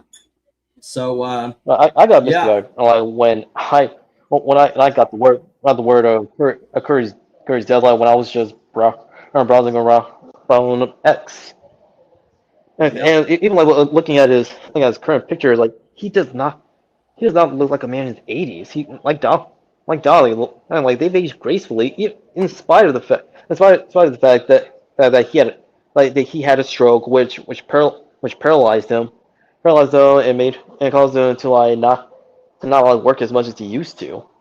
Wow, this is really like rule of three. Like first Hayden Panettiere, then Dolly, and now Tim. Yeah, I mean, and she got buried. I mean, Dolly Parton and Tim Curry are just too big to talk about Hayden Panettiere anymore. I don't mean to be disrespectful, but that's sometimes what happens. What was it? We were talking. Farrah Fawcett died on the same day Michael Jackson did. Nobody cared about. Yeah, but I was devastated at her death as much as I was for MJ. And I'm shocked. Like that nobody at the time talked about her as much as everyone did for MJ. Yeah, she was iconic in Charlie's Angels. I had her poster on my wall. Yeah, but yeah, that's the way it was. But Austin mentions that he got the news early in the week that she had been hospitalized. I told Gail Dolly Parton's going to die soon because all I'm hearing about is her health, and she's too old. It's one of those things where if you're talking that much about a person's health, no amount of "I'm doing fine" is actually going to change anything. There goes the chance of him voicing a hypothetical role. Has been Hotel or Hell of a Boss. Yeah, has been Hotel. I say it's a blessing in disguise, guys. Yeah, that didn't happen. But I would have loved for him to actually, let's see, like do more voice acting. I mean, like before he kicked the bucket. Because as I mentioned earlier, like animated. But as mentioned earlier, like earlier when you had your brief tech issue, like he was the original voice for G. Gordon Godfrey and Young Justice season 2. Yeah. To like when they were doing the adaptation of the invasion events, but then like the next season he got replaced with Clank's voice actor from the Ratchet and Clank series. What? But with Dolly, no, I didn't even know that she was recently battling cancer. Yeah, I didn't know it was cancer, but they kept bringing up her health, so I knew she was not long for the world. But anyway, that is, I mean, there are two. I said it. I don't mean to be disrespectful, but Dolly never stopped. Unfortunately, no. Tim Curry had to. So his contributions to pop culture ended, I think, in 22, 20, maybe 24. But the good thing, and this is the great thing about the era that I grew up in, that you guys grew up in afterwards, is everything is now at our fingertips. You know, you want to enjoy Tim Curry, you just go and grab. You want to enjoy Dolly Parton, you know, you just go and grab whatever it is you want to enjoy. I was even talking to Gail. Maybe we'll put on 9 to 5 after this, or you know, Congo or Clue or something. One of these movies. Put on the Muppets again. That'll drive my wife crazy. But yeah, well, 9 to 5 and Jolene were my introduction to Miss Dolly Parton, because what's great about her is she has crossover appeal like between like non-country and country fans alike. There is a really bad Christmas special on Netflix. It's got Dolly Parton and I want to say Christina Balanski. What's her name? She was in Chicago. She played Big Bang Theory guy's mom. Christine Baranski. It's really bad, but it's so down home. It's so sincere, you know. But I will watch anything like that. I love the John Denver country Christmas specials. I love the Dolly Parton Christmas specials and all that kind of stuff. a lot because it is so that like the hearts are all over the sleeve. Yeah, so that's right. Pretty good. Well, I will say another thing. In spite what happened to Tim like later, like when he had a stroke, with made him wheelchair bound, like he did not let it stop him from doing what he loves, be it like in movies, TV, and music. Like he was like one of the modern Renaissance men. Anyway, I do have to call it. We've been at this for about $1.30 here, and I'm glad. Thank you for jumping on, Jim. Thank you for jumping on.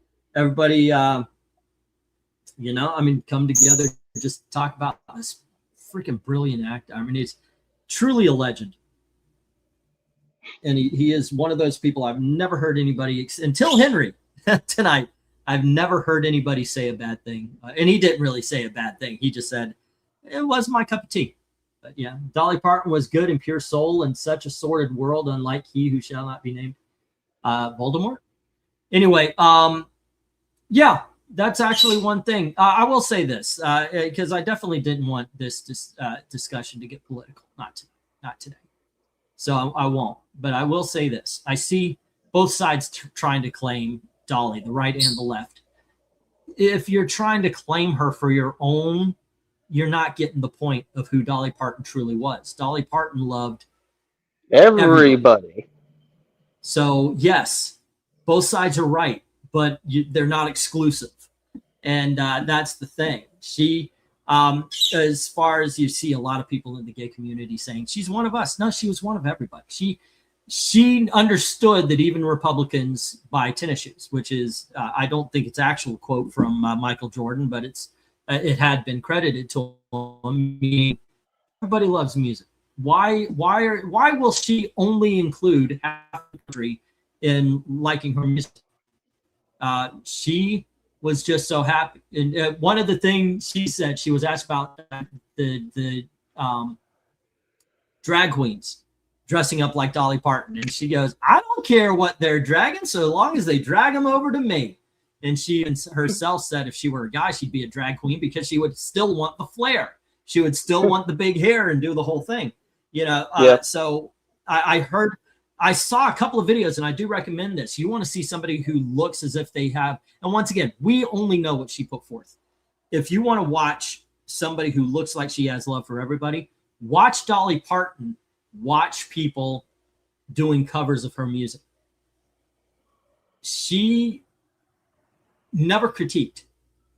She never said, "Ooh, that was a little pitchy" or anything. She just talked about what she loved about the way this person did her song.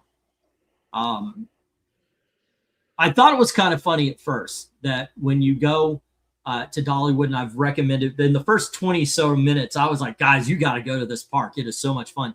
One thing my first thought was like, wow, this is almost a shrine. I mean, it's almost like idolatry, but it isn't. It's pure joy. It's pure joy. It's just looking at this person. In this case, it's Dolly built a park to show and say, hey, look, this is what I've done. And I think a lot of her message is, if I've done it, you can do it. Yeah, because I mean, she not only talked the talk, but walk the walk as well. She is, she is like that kind of person that gets along well and well with everyone, and people are sure too, regardless of your viewpoints on things. Okay. Yeah, we're not doing that. Riordan. By the way, I am a Trump supporter, so I'm not going to sit here and have anybody insult people on at all. And I think and I will say this because you started it. You've never talked to anybody. You've heard something on TikTok and they lied to you and you believed it. So, yeah, on this channel, we don't do the hate, man. We don't do the hate. All right. So anyway, that's one thing I do believe about Dolly Parton, and I do think that she was very pure-hearted, very entertaining. Not always the best material as far as acting is concerned, but that's the same thing I'd say about Tim Curry. Not always the best movies, but you always get the best out of them. And with that, thank you very much for. Oh, by the way, also Rio Dorfin, you're always welcome. You are always welcome. We've got a few liberal and not too many far leftists. They don't hang around too much, but we've got a few liberal people here. You're always welcome. We don't do the hate here. You just disagree. You see the country as something different. You see helping the country as something different. That generally is what happens. It isn't until we get to the extremes that I'm actually, as a matter of fact, me and Dom have had a couple of conversations where we realize we're not completely on opposite sides of the fence. It's more like we're opposite side of the middle fence because we're very close, but both of us are like right there in the middle. He's on the left, I'm on the right. I welcome anybody, just so long as we're nice to each other. It's okay, Rio Dorn. No hard feelings. It's just not tonight, Yeah, I get where you're coming from, especially when the bodies are still fresh. Because again, Yeah. rule of three, Yeah. Hayden, Dolly, and Tim. Yeah. Ethereal saying he's left to center. A lot of my beliefs a while back, I think I would have been considered a very centrist liberal.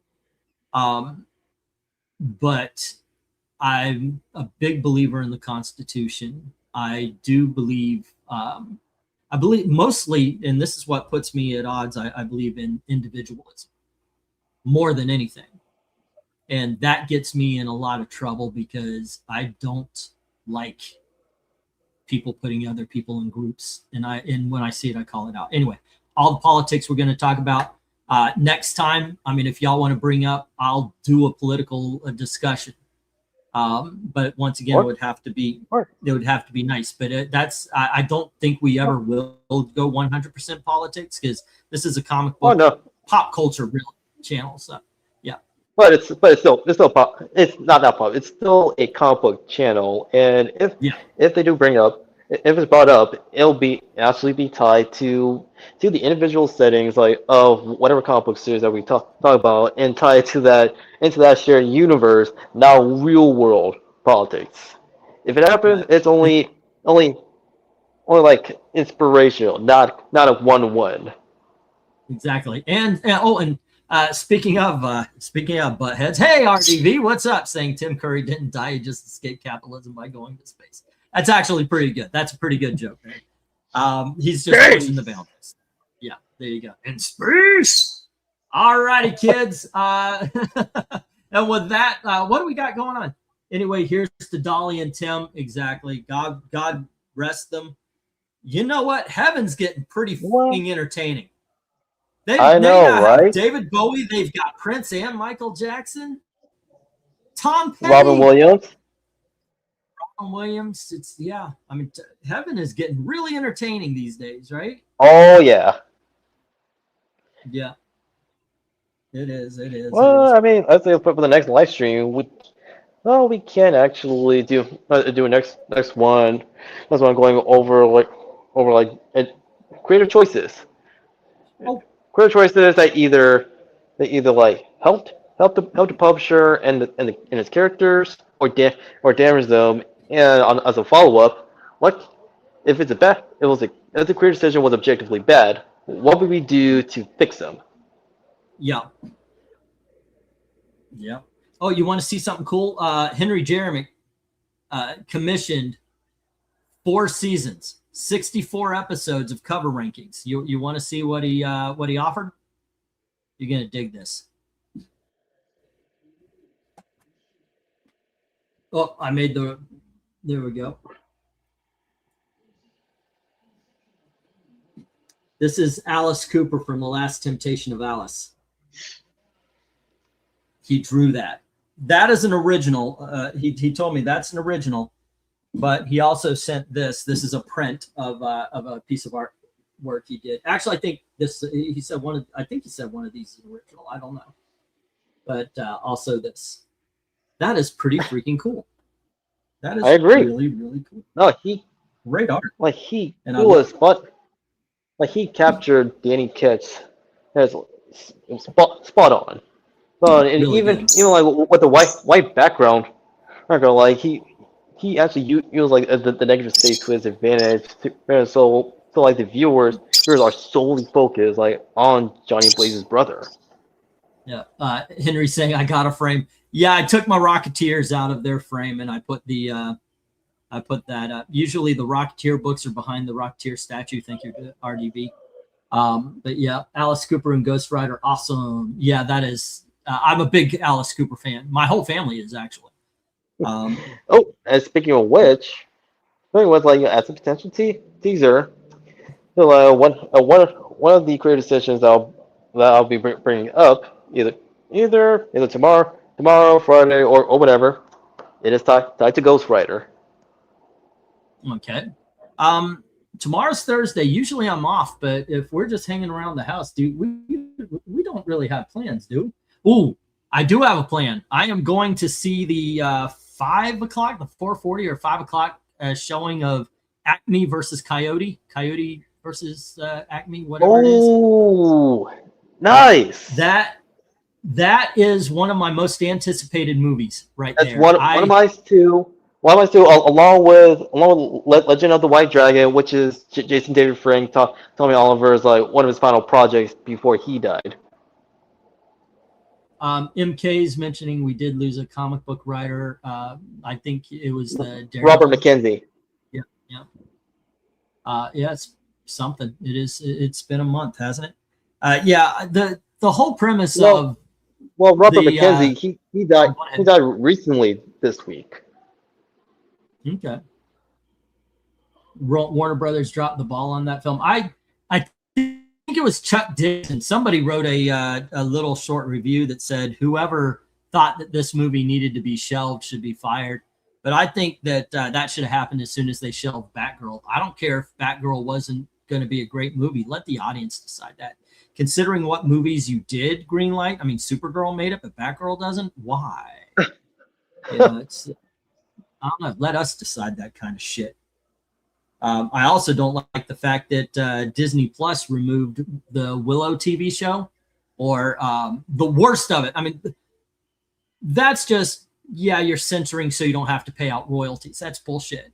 But the worst was that they censored and they took off The World According to Goldblum. That show was a joy to watch. Jeff Goldblum just going around doing things you didn't know you needed that in your life. Seriously, haha, fireworks. Everybody loves them, but how they work, why do they work, and why do we like them? Aha, we'll check it. Yes, this is the mystery. It's just, yeah, it's freaking great. It was a lot of fun.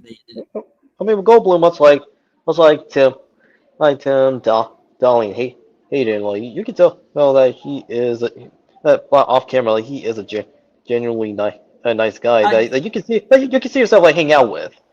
Yeah, I think he would make it too. I don't know too many people who say anything bad about Goldblum. You don't get anything about, oh, he's a bitch to work with or anything like that. It's, I don't think there's going to be a lot of actor on actor sorrow for when Chevy Chase dies. Oh, as funny as I think he is, as much as I love his movies, all you hear behind the scenes are how much of a dick he is. So I don't know. Yeah.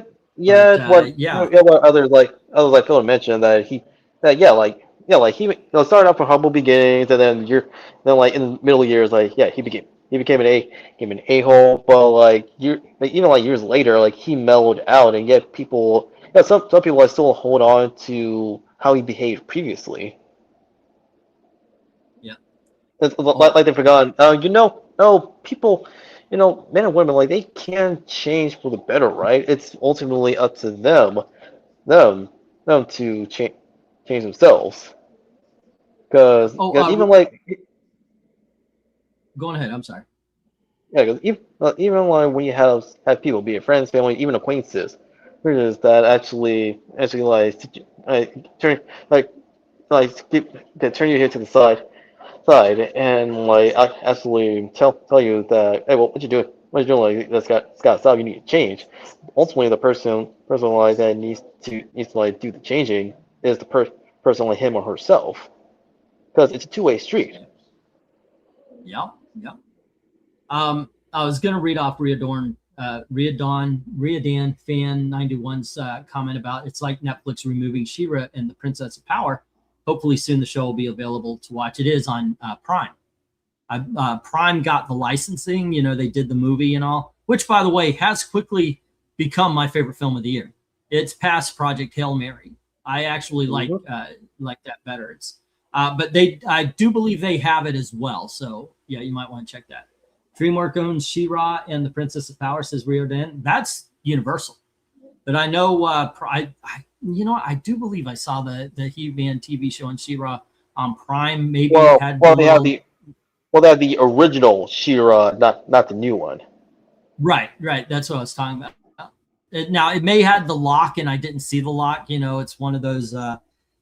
Prime has the worst interface because it doesn't have this. It doesn't just show you the stuff that's free if you're a Prime member. Yeah. But I know. I noticed that as well, because even though Prime has material that people would actually watch. Mm-hmm. Once it ultimately, so like Tubi and other services like beats out Prime and Netflix by a mile. Yeah. Ethereal, I was about to call it. As a matter of fact, I know this is one of those 30-minute good nights. Should we let Ethereal on to say his piece? I don't see why not. I mean, heck, he could join us for tomorrow's live stream. We talk about creator choices from within the comic book industry. All right. So should we let him on now? Yeah. Okay. I'm sure Gail's over here going, no, I want to sleep. Right, honey? She goes, yep. Yeah. Tell her we'll be quick. Give us another 10 or 15 minutes. We'll be quick. It's okay. Is that okay? I love you. You love me? I love you.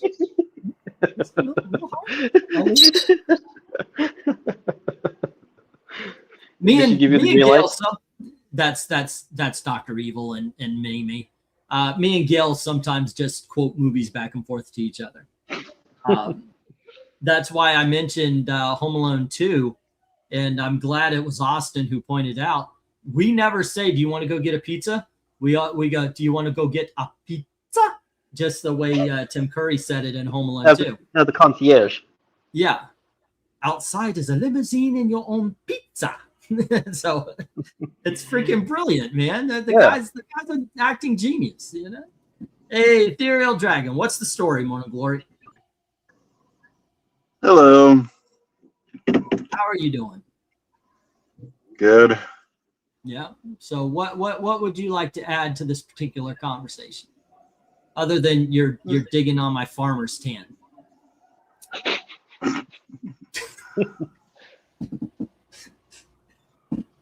I just want to say my favorite Tim Curry movie is Clue. Clue. Hey. That, I think, you know what? That is a question. Guys, I want to know. I know that it's not the full audience that we started off with, but if you're listening, take a little time, write it down. What is your favorite Tim Curry movie? I want to know this. Let's face it, he was so funny and energetic. I'm not shouting. Mm-hmm. Okay, fine. I'm shouting. Yeah.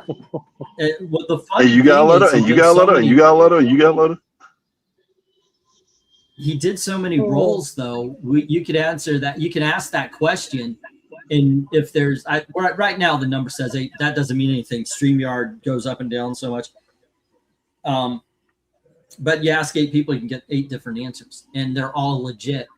But Austin is backing up your clue. Heck, I didn't realize that was Tim Curry and Phone Call because it's like it doesn't sound like him. Mm-hmm.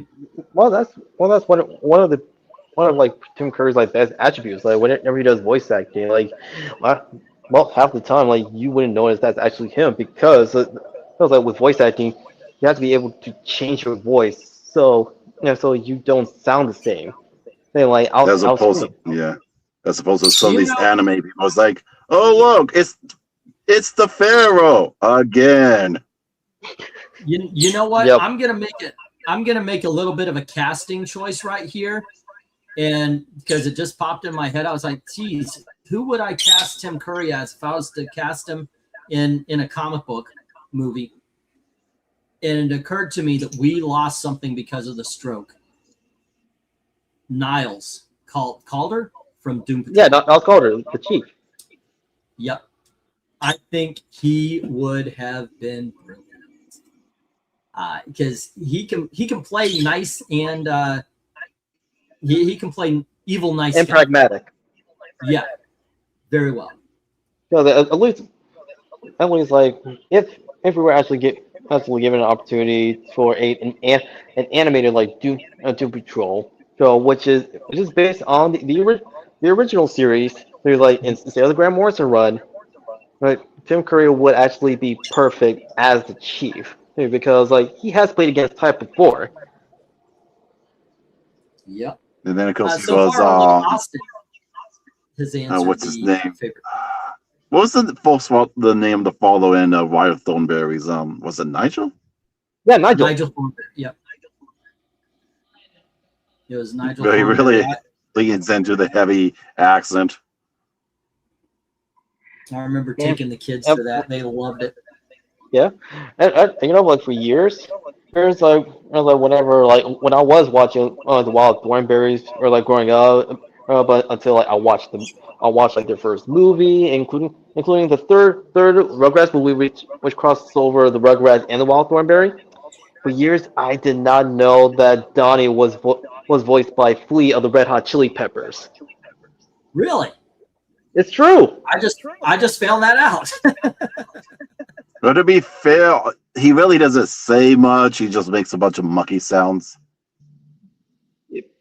Hey, but even as a kid, like if you're a fan of the Red Hot Chili Peppers, like it would not click to you that one of the greatest basses of all time is voicing wasn't like the Wild Boy. Yeah, he was trying to make the switch in the 90s. Yeah, or not maybe the whole switch, but he was trying to get into the movies in the 90s. And he wasn't bad. I mean, of course, the famous one is Back to the Future 2 and 3, but oh yeah, as Needles. Yep. Yeah. In fact, actually, like one of the recent like film projects that he had done, like he actually played it as a police officer in the first Inside Out, like for Cloud City. Okay. Yeah, so, he still does voice acting. Speaking of voice actors, MK, my Rugrats story. By the way, I got in trouble with Universal twice. One was with Flipper. I was we did the premiere at our theater, and I was asked what I thought about the movie, and the person I told him, I said, well, everybody did a great acting job. Paul Hogan, the guy who played Crocodile Dundee, I thought he was brilliant. Every scene he's in lights up. I said, the problem is with the director. It was just so slowly paced. And at some points in time, the scene took a while to start. Like you could actually almost hear the director yell, cut. Guess who asked me what I thought about the film? The director. Oh. So I was I was the head projectionist. They wanted me in that projection room doing my job for the premiere. And the director specifically requested I am nowhere in the theater when the premiere begins. So the boss came up to me, he goes, what the fuck did you just say? And he's just yelling. And he goes, so I took my medicine. I told him what I said. I took my medicine, and he goes, okay, here's the thing.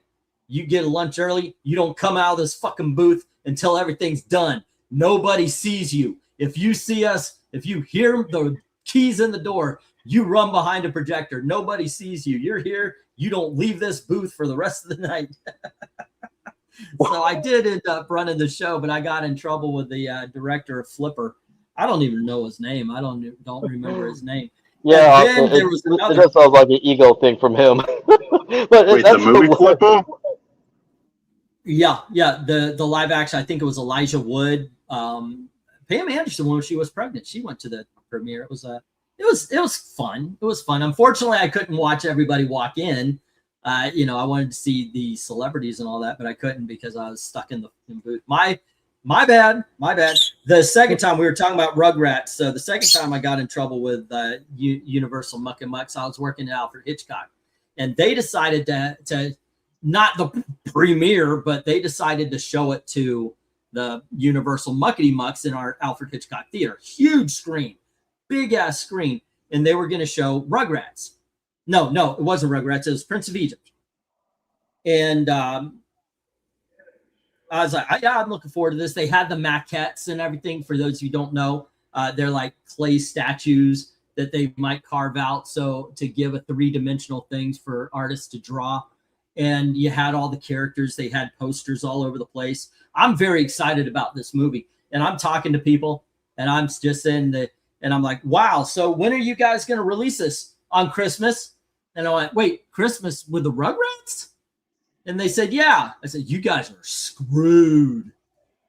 That did not go over well. That did not go over well. Because I was like, you need to move. Whoever made that decision needs to, I just kept, it's like, give me a shovel. I'm sorry, but what are we saying here? Because I just kept Rugrats are so effing huge now. They're going to bury whatever's next to them. And once again, this guy out. So with that, I had nowhere to hide. So I literally got kicked out of it. But I was right. They released Prince of Egypt. Rugrats was a huge hit. Prince of Egypt wasn't. But I got in trouble with Universal a couple of times with their movies. Even though you ended up being proven right. Yeah. They should have listened because it was a great freaking movie. It's a word of mouth movie, but you don't release it against. At the time, Nickelodeon was the biggest. At the time, Nickelodeon was built. The Nickelodeon characters were more popular than Disney's Fab Five. That's flat out the truth. Indeed. More people knew Tommy Pickles than they did Mickey Mouse. Well, maybe not Mickey Mouse, but you get it. They were just far more popular. Let's see what we got. Hello to England, Dom, Dragon, Riordan, Leon, Austin, Rose, MK, RDB, Admiral Henry from Papadopoulos. Sorry I'm late. Well, yeah, I swear to God, 20 minutes ago we were shutting down. I think Tim Curry would have made a good Joker. He was close. Guy. Yeah. Yeah, he almost became the Clown Prince of Crime until ultimately they decided on Mark Hamill. Yeah. And really, we wouldn't have it any other way because Hamill, even though he retired from voicing Joker because of the death of his friend Kevin Conroy, may he rest in peace. Yep. Tim Curry I get it. would have act. Yeah, no, I get it too. But Tim Curry, if he was given the chance, he would have been great, as the Joker. Goodness gracious. What are you doing there, MK? Yeah. I know you're live. Yeah, your camera is live, by the way. Yeah, so there you go. Okay. No, so tell us your favorite, one of your favorite moments from Tim Curry and his favorite works and characters. Works and characters that featured him. Yeah, how about it, MK? What's your favorite movie and maybe a favorite moment? For who are we talking about now? Tim Curry. All right, Tim Curry. Probably, one movie that I noticed a lot of people didn't really mention, obviously, aside from the obvious ones. I mean, is Pennywise is awesome, of course. But look at me in Scary Movie 2 as well. See, I was actually gonna. It's funny you mentioned Scary Movie 2 because I was actually gonna bring up that's actually my favorite work really? Featuring Tim Curry. Yeah. Wait, was he the guy with the small hands? Yes. No. Tim Curry. He was he was the college professor. Yeah, it's been a while since I've seen Scary Movie 2. Last one I rewatched was 3, which is my favorite of them. I haven't seen the new one yet. One and two remains the favorite. 1 and 2 remains the favorite of mine, and I can tell you this: that Scary Movie 6 is worth the watch. Okay, all right. Oh, it popped into my head. I don't know what it is that made it. It is Elizabeth's birthday, so she turned 30. Oh, happy birthday! We're going out on. Yeah, we're going to take her out on Friday for the big celebration. But since we couldn't do anything on her actual birthday, which was Monday, it's been okay. I want to do a little something like tonight. I told you we went to see The Castle in the Sky, the Miyazaki movie. She loves Studio Ghibli movies. I don't know if you guys say Ghibli or Ghibli. I know I mispronounce everything, but I'm going to say Ghibli until the day I die. But yeah, we took her to that, and then she wants to go to a Filipino restaurant on Friday, so we're all kind of jazzed for that. Anyway, she's part of the channel with the auctions and everything now, so I just thought I'd such because I'm a proud papa. Let's see, they had Hamill dub over the first few Joker episodes that were originally animated to Curry's performance. I honestly thought we were getting Curry on that one. And that was Austin. Curry also played Dale the Whale on Monk. He was excellent. Never saw It's him. true. He is. I remember seeing him on Monk, and also he was also featured in an episode of Psych, so like as a judge for for a talent, mostly a singing talent show inspired by American Idol. Yeah. Wasn't he in a Garfield movie as well? Yes, yeah, The Tale of Two Kitties. Like even Yeah. yeah, I rewatched it, and it's still a fine movie. But of course, well, as mentioned time and time again, like throughout this live stream, Tim Curry gave it his 100% as the Prince, and and honestly, him and Bill Murray complement each other really well. Oh no, not Psych. Oh, Psych. Okay. For some reason, I read that as Psycho. Which, No, Spike. That's Psych. Yeah. Psycho Killer, can I say? Psycho Killer. Yeah. That's been a while since I heard that one. I don't know. I don't know how long I'm gonna have "Here I Come Again" by Dolly Parton in my head, and there I go. It's just that's what it's been running through. The best thing for me to do. Yeah, I know, right? The best thing whenever I get an earworm, I just have to listen to it. It's the best way to cure it. So I don't know. The other night, Gail and I were sitting, and I had to put on Air Supply just to get a song out of my head. No, actually, it wasn't Air Supply. It wasn't Air Supply. It started off because I had "Forever in Blue Jeans" by Neil Diamond. Honey sweet. What is it? It don't. What is that? The line? Yeah, but what's the line? Also, in Romanized Japanese, I don't think the vowels ever change the sounds of the consonants. Not really. I don't think so. I'm trying to think of any extra diphthongs. Besides, I know there's TS and CH because that's the only time they ever use C. Mm-hmm. Yeah, you have to listen to the and it goes. Cure's pretty cool. SH. No. Well, I had to put on "Forever in Blue Jeans" by Neil Diamond, which just led us to listening to some Neil Diamond, and then Air Supply popped up. I don't remember. It was "All Out of Love," and then we just kept watching Air Supply. Desert Rose saying she loves Air Supply. So do I. I told Gail the story when I was what was that? I guess I was in junior high school at the time. I must have been about 13, 14, maybe 15, somewhere around there. I was in the school choir, and the teacher paired me up with this guy. He was smaller than me. He was higher pitched, and we would always have duets together. And I didn't notice it until later, but I really do believe she was thinking we were her own Air Supply, because she had us do the power ballad kind of thing. She never actually had us do Air Supply though, but it was kind of fun. His family, his friends got mad because it wasn't a big school, so we had to share the mic. And anytime it was my turn to sing, I kind of took the whole thing over, grabbed it, and so my parents were like, "That was awesome. Okay, you really own the stage," that kind of stuff. And his family was like, "Wow, he's a bit of an egotist and all that kind of stuff." So it was fun. I remember that. That was a lot of fun. Well, that was good. Well, actually, before we officially shut down like tonight's live stream, that's actually a good follow to tomorrow's live stream. We're talking about creators' decisions that either benefited or hurt a character and the publisher. Mm-hmm. Actually, music feature in comics where in the bottom of the panel where it actually recommends readers to actually play a music in the background that actually fits the mood of a scene or really the entire issue of a comic. Like you're the perfect music to read comics too. Yes. Okay. All righty. Let me see what we got. He also voiced Ebenezer Scrooge, an animated adaptation of Christmas Carol from Readorn Finn, talking about Tim Curry. Desert Rose is saying she loves Air Supply, and Neil Diamond, me too, for both of those. Same. I'm all out of love. I'm so lost without you.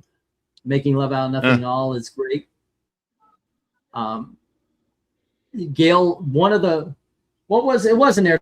Who was it? Here with me. That's Ario.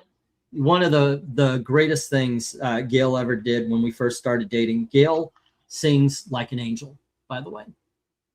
She has a voice that is not just loved, but it's sought after by very, very many. Yeah.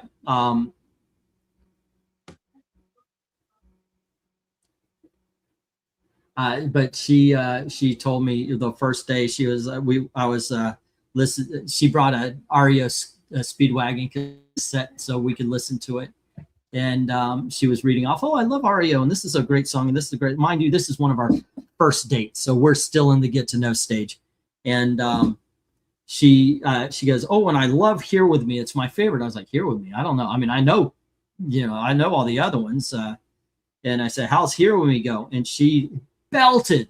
I mean, you don't normally do this on a date because of some sort of, oh, I'm going to be ashamed or I'm going to be embarrassed. But Gail flat out, here with big voice. Gail's not the greatest of singers. She really is. I was kidding. She's not the greatest of singers at all. But the passion that she sang it with, it's almost like, okay, I'm going to skip the get to know you. I am instantly in love with you. The way you did that, the way you just nailed it. Because it really was like, here with me. It was so, but I love it when people sing because it's usually joyful. It's usually a sign that they themselves are joyful. Yeah, that was fan-freaking-tastic. Anyway, there you go. I tell stories all the time. I'll shut up for a while. Austin, Gail's thoughts. This is the longest 10 minutes ever. I have actually convinced her that 2 minutes is 10 minutes, so she's used to it. So we all know the fact that we could just go on for an hour. Also, happy birthday to your daughter and happy birthday to Austin. Yep. It's brother. Austin, I won't be here tomorrow. We're celebrating my brother's birthday. Well, happy birthday to your brother. There you go. And to my daughter. Yeah. And Desert Rose is saying, me too. I guess, is that the song in your heart, the fact that you love people singing? Yeah, it's just it's a lot of fun sometimes. It's a lot of fun hearing stuff. Although sometimes it does get so bad it does get so bad that you can't. I was on a bus one time, and this woman it was in the 80s. I was going to work, and this woman was singing The Greatest Love of All by Whitney Houston. And she sang through her nose like Bob Dylan, and I am sure that she was convinced she had the greatest voice of all time because that woman was belting it. But the thing is, oh my gosh, it was so bad. And it was like, okay, yeah, I like this. And the guys next to me they were all trying to hide it. And I broke, and I'm just over there too. I don't want to laugh because once again, this woman, she obviously was happy. So why make her day bad? But if we're laughing, she's making our day better too. She never noticed. She never knew that the guys behind her were just losing their shit over it. But yeah. Yes, I love people singing no matter what their voices. To me, they're beautiful. That's why everybody gave that guy a big album sales. What was his name? She Bang. Oh, what was the Chinese his name? guy? Yeah, the Oriental guy, the Asian guy. Oh, yeah. What was his name? She Bang, because he did the moves too. Yes, she moved. Reminds me like him and that other guy who got famous and then disappeared. Some people online watch my channel. They joke that they think I sound like him. I think his name is Tay Zonday. The guy, it's like chocolate rain. Yeah. Oh, I remember him. I'm like, my voice is a little deeper than this, I think, but I know what they're talking about.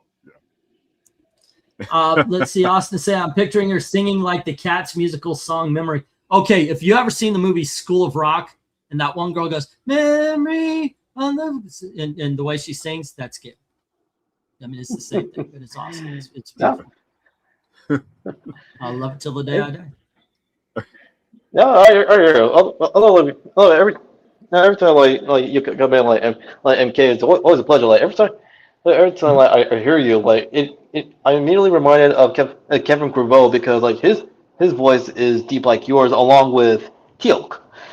You know, like Teal'c's actor. You know who I'm talking about. Oh right, yeah. What's that guy's name? It's about Seth Rogen, right? No. I said Teal'c from Stargate. Oh! I think she said Seth. I'm sorry. No. Heck no. No, your voice is more like Teal'c of Stargate and the comic book writer Kevin Graveau because like their voices are known to be quite deep. Oh yeah. Well, usually I get the Mortal Kombat announcer or the Darth Vader jokes. Typically, I mean, for years. Mortal Kombat. Ding, ding, ding, Yeah. ding, But ding. not Mortal that guy. Kombat 2, by the way, a lot of fun. The announcer guy. The guy's like round one. Fight. Yes, that's true. That's true. I mean, heck, you can be like the announcer's like a voice double. Yeah, he's Shao Kahn. Well, originally he was Shao Kahn doing that voice, but then the newer games it's just thank you to Riordan fan saying it was very fun to talk to you guys. I'm pretty sure he's saying good night. Yeah, I'm pretty sure a lot of people are getting there. It's almost 1 a.m. here in the great state of Florida. Don't you mean Indiana? In the mediocre state of Indiana. Yeah. And here in New York too. There you go. Yeah, it's 9:56 over here in Oregon, but I'm looking forward to seeing each of you again tomorrow. And the once great state of New York, or actually, it's just the city of it's just the city of New York, right? Everything else is still holding up. You know that we don't really exist. I'm not in New York City, so I'm not real. Okay. Right, there you go. I mean, I know you live in Niagara Falls or Buffalo, so right. Let's face it. If it's not New York City, Buffalo, Niagara Falls, I don't think anyone cares. I mean, even our capital, nobody cares about. I mean, does anyone even care about Albany? Anyone? No. All we're hearing from New York is Mom Donnie. So, I mean, that's the entire state now. So. I mean, everyone has pretty much like win is like the further downfall of New York in real time, and only it's gradually turning into Escape from New York. Well, I'm part of one borough who hates Mandami, so we're like, we do our best to separate ourselves from him. So. Yeah. Yeah, it's kind of like it's on news. The guy had the heart attack. He's from where I am, Staten Island, Scott Lebedo. The artist who's like very patriotic with flags and stuff. Yeah, he had a heart attack, like trying to get to Mandani, just trying to ask him a question. But they saved his life and everything. But yeah, it's with Florida. Everybody thinks the entire state of Florida is Disney. So, yeah, it's all Disney. It's also Universal. These days it's more Universal than Disney. Yeah.